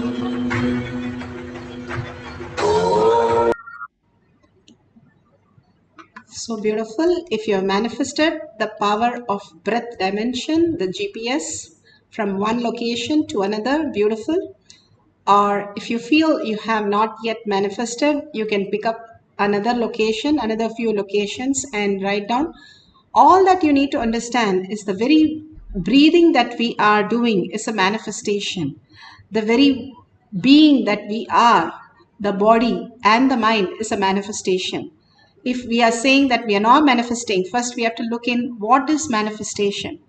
If you understand, when you started walking, you did not walk the first day and say you were born, hi mom, and can I have chocolate milk? Nothing. You did not compare, you did not ask, you did not do anything. You were learning all that first 7 years of your life, to walk, to talk, to understand what is what, who is who, what do we need. Everything you took 7 years of your life to understand. If you see the Balasans, for the first power, they took 3 years to understand and manifest. Will every power take 3 years? No. The first 1 or 2 powers takes time for you to recognize yourself, because you're in such delusion of the reality. and you are so caught up with the outer world, you have forgotten who you are. Recognizing who you are might start taking time, the conscious sovereignty in you. And the easiest way, Bhagavan says, is contribute to others' life, because correcting yourself you will not accept, but correcting others you know very well.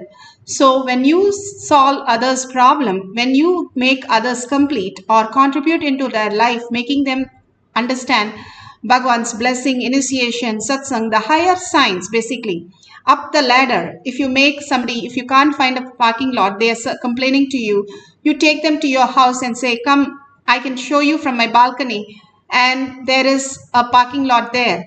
It is so easy to spot from a higher point. That is exactly how you contributing in others' life and manifesting as reality. When you are able to solve others' problem, your problems simply vanish, because they are nothing but your projection of your reality as them. Each of the Puranas, Bhagavan beautifully says, Devi says, from Devi Purana, from her nails Vishnu and Shiva came. From Vishnu Purana, Shiva and Devi are the Dwarak Balakas. Like each of the Puranas have their own Brahman, their own version of the highest reality. Each one of us are gods and goddesses, Paramashiva and Parashakti. We have forgotten that, and we are deluded into ourselves as our identity. We are so and so. But in deep sleep and dream state, we don't know. And when we only come back to this body and this plane, that we understand. Same way, you can drop yourself and merge into oneness with Paramashiva by chanting the Mahavakya, raising the frequency. When you become the thoughtless space, you experience the oneness. Whatever you do is a manifestation and of higher signs, a superconscious space. So understand, everything is a manifestation. We took 7 years to understand something. It is not like each one of us going to take 7 years. But just to get a glimpse of what has happened will give you an idea what we do in life. 25 years of our prime life we waste in trying to educate us, which is not of use to anybody anyhow. But we spend all our life. This is even 25 seconds. You are enlightened. You will be the greatest cause for the humanity to have a superconscious breakthrough. So let's get into the depth of what Bhagavan is giving us as power manifestation and start experiencing that, the very reality. First, you understand that you are experiencing all this, and then you will understand that I am consciousness. I am not just a matter, a piece of hand or piece of mouth. I am consciousness, the very reality I am. Like the screen does not get touched by the fire in the movie or the flood in the movie. Same way, nothing in your life can ever touch you. That's why when you're in deep sleep, you're so happy. However great problem you have, you're happy. If somebody is woken up at 2 o'clock in the morning and said 2 hours you have more sleep, you're happy. Even in the worst of your life, even if you're in the war field, you're sleeping, you are happy. You do not remember anything. So understand which is reality. The reality is such that the conscious sovereignty is the very source of who you are. And with that, you have manifested your body, your mind, and all the things that you perceive. Yes, all the things. Yes, all the things. In your dream, I come and so many people come. And in my dream, there's so many people, others are there. But we are dreaming, each of us, in our own way. Same way in this reality also that exists. When we wake up, we understand the higher signs that nothing can be lost, nothing can be taken off, nothing can hurt.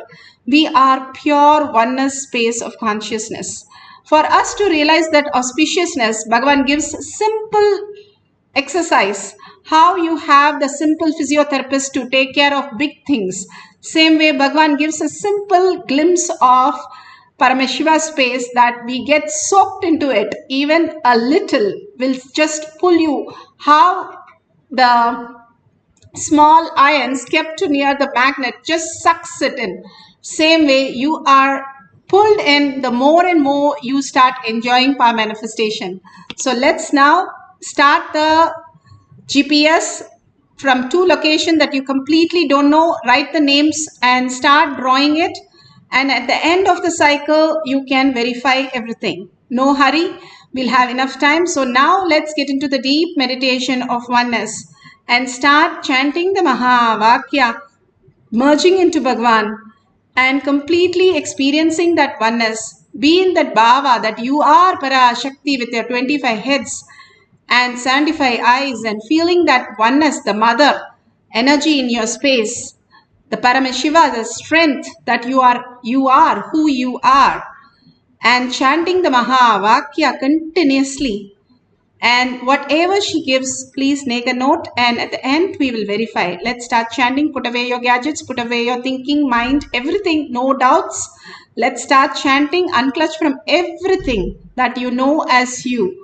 You are Paramashiva. Only that is allowed here. Hold that space and let's start chanting the Mahavakya intensely. Nithyananda Paramashivoham. Om Nithyananda Paramashivoham. Om Nithyananda Paramashivoham. Om Nithyananda Paramashivoham. Om Nithyananda Paramashivoham. Om Nithyananda Paramashivoham. Om Nithyananda Paramashivoham.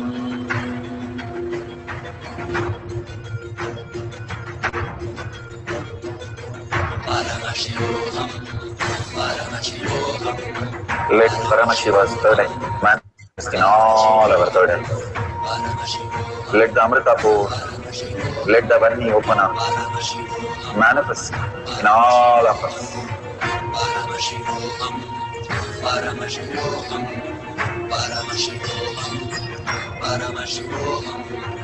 Let Paramashiva overflow, manifest the powers in all our third eyes. Om Nithyananda Paramashivoham. Om Nithyananda Paramashivoham. Om Nithyananda Paramashivoham. Om Nithyananda Paramashivoham. Om Nithyananda Paramashivoham. Om Nithyananda Paramashivoham. Om Nithyananda Paramashivoham. Om Nithyananda Paramashivoham. Om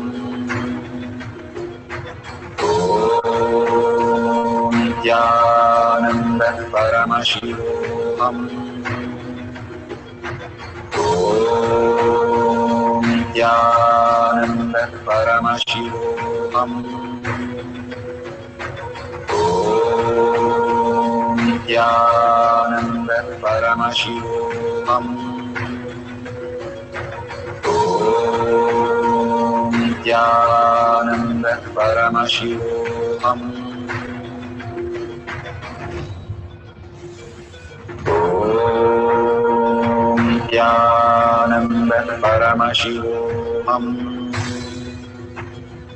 Om Nithyananda Paramashivoham. Om Nithyananda Paramashivoham. Om Nithyananda Paramashivoham.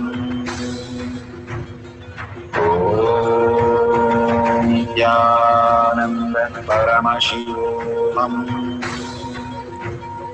Om Nithyananda Paramashivoham. Om Nithyananda Paramashivoham. Om Nithyananda Paramashivoham. Om Nithyananda Paramashivoham.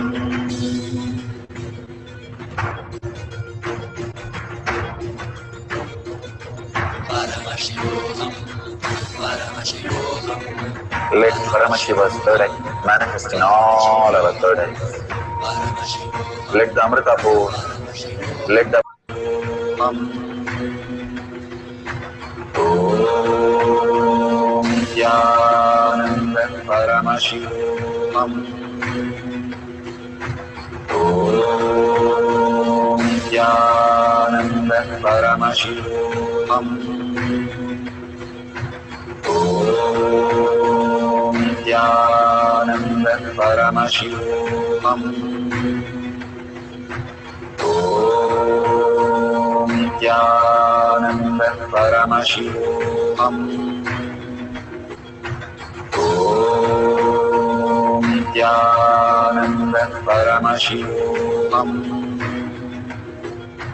Om Nithyananda Paramashivoham. Om Nithyananda Paramashivoham. Om Nithyananda Paramashivoham. Om Nithyananda Paramashivoham. Om Nithyananda Paramashivoham.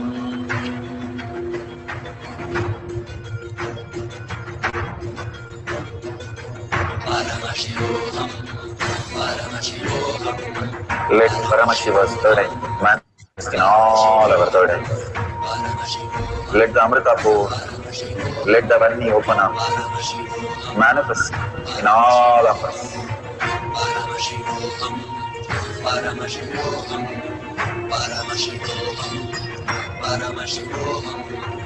Let Paramashiva overflow, manifest the powers in all our third eyes. Om Nithyananda Paramashivoham. Om Nithyananda Paramashivoham. Om Nithyananda Paramashivoham. Om Nithyananda Paramashivoham. Om Nithyananda Paramashivoham. Om Nithyananda Paramashivoham. Beautiful. Whatever you have experienced today as your prasada from Bhagwan, please share it in the Kailasa Manifesting Power session. That is tinyurl.com/power manifestation or your social media. I have manifested everything or I have not. Why should I share it? If you understand that it is easier to complete others when you contribute to others' life and raise them, it is nothing but raising yourself, especially your teamly. That is what collective integrity is all about. If you bring them to our satsang, blessings, initiation, Devi Darshan, Kailash Kotiyad, all this where Bhagavan himself is conducting the whole science, and they will be blessed, is nothing but your own blessing. When you start sharing, it is taking only 5 minutes. Bhagavan spends 5 hours making the pre-satsang, satsang, power manifestation, everything to lift you to a conscious space. And here you can spend just 5 minutes thanking Bhagavan. At least just put a line that you are thanking for all that you received from Bhagavan, the greatest and the deepest truth, that who you are. That is what the Guru does. He is a mirror. He shows you the real reality, existential reality of who you are. So thank him for that. Thank him for the great satsang, the powerful cognitions, and great insight how we exist. And all these confusion, chaos that happens is nothing but inside us. And seeing it again and again, our mind gets tired of it, bored of it, and just shuts down. Then we know that it's not the mind. And there is something beyond that that we can experience. Then we'll have a beautiful listening with Bhagwan in consciousness. That is why when you tire and bore your mind, you are in the much better state of listening. Here, Bhagwan gives us the greatest opportunity to manifest powers. So share your experience in tinyurl.com/powermanifestation. And if you see a $sign at the end of the YouTube, you can contribute whatever your currency is. Whenever you contribute again and again and again, your Kailasa inside you starts manifesting. All these great truths that Bhagavan is giving us, if we follow with little integrity and little obedience, we will manifest huge. If you have done it every day, you would understand what is Bhagavan saying that and why is it he's saying that. He gives very simple and a very small tips. And if we do that, after some time, we see, oh my God, it has really worked. How our skin is so much better, how our immunity is much better, and how we don't need even the vaccine. So powerful our spaces. All that we can study now, just following simple integrity and simple obedience, and not get feared by all the outer world reality. So thank Bhagwan and surrender all this powerful cognition and power manifestation to Bhagwan's lotus feet. Deeply, with a deep earning and gratitude, ask Paramashiva to manifest all this in your existential reality also. All this is a glimpse to show you who you are. And thanking each one of you here who are holding such beautiful meditative space to manifest all your abundance and auspiciousness. With that deep gratitude, let's end this session with the Purna Mantra. Om Purnamada Purnamidam Purna Purnamudashyate Purnasya Purnamataya Purnameva Vashishyate. Om Shanti Shanti Shanti Hari Om Tat Sat Sarvam Bhagavate Sri Nithyananda Paramashivam Padukarpanamastu. Om Nithyanandam. Thank you so much. See you again in the next, after the satsang, after the darshan. Don't stay tuned for today's Kalabhairava darshan. After the darshan, there'll be power manifestation. See you then. Thank you, Nithyanandam.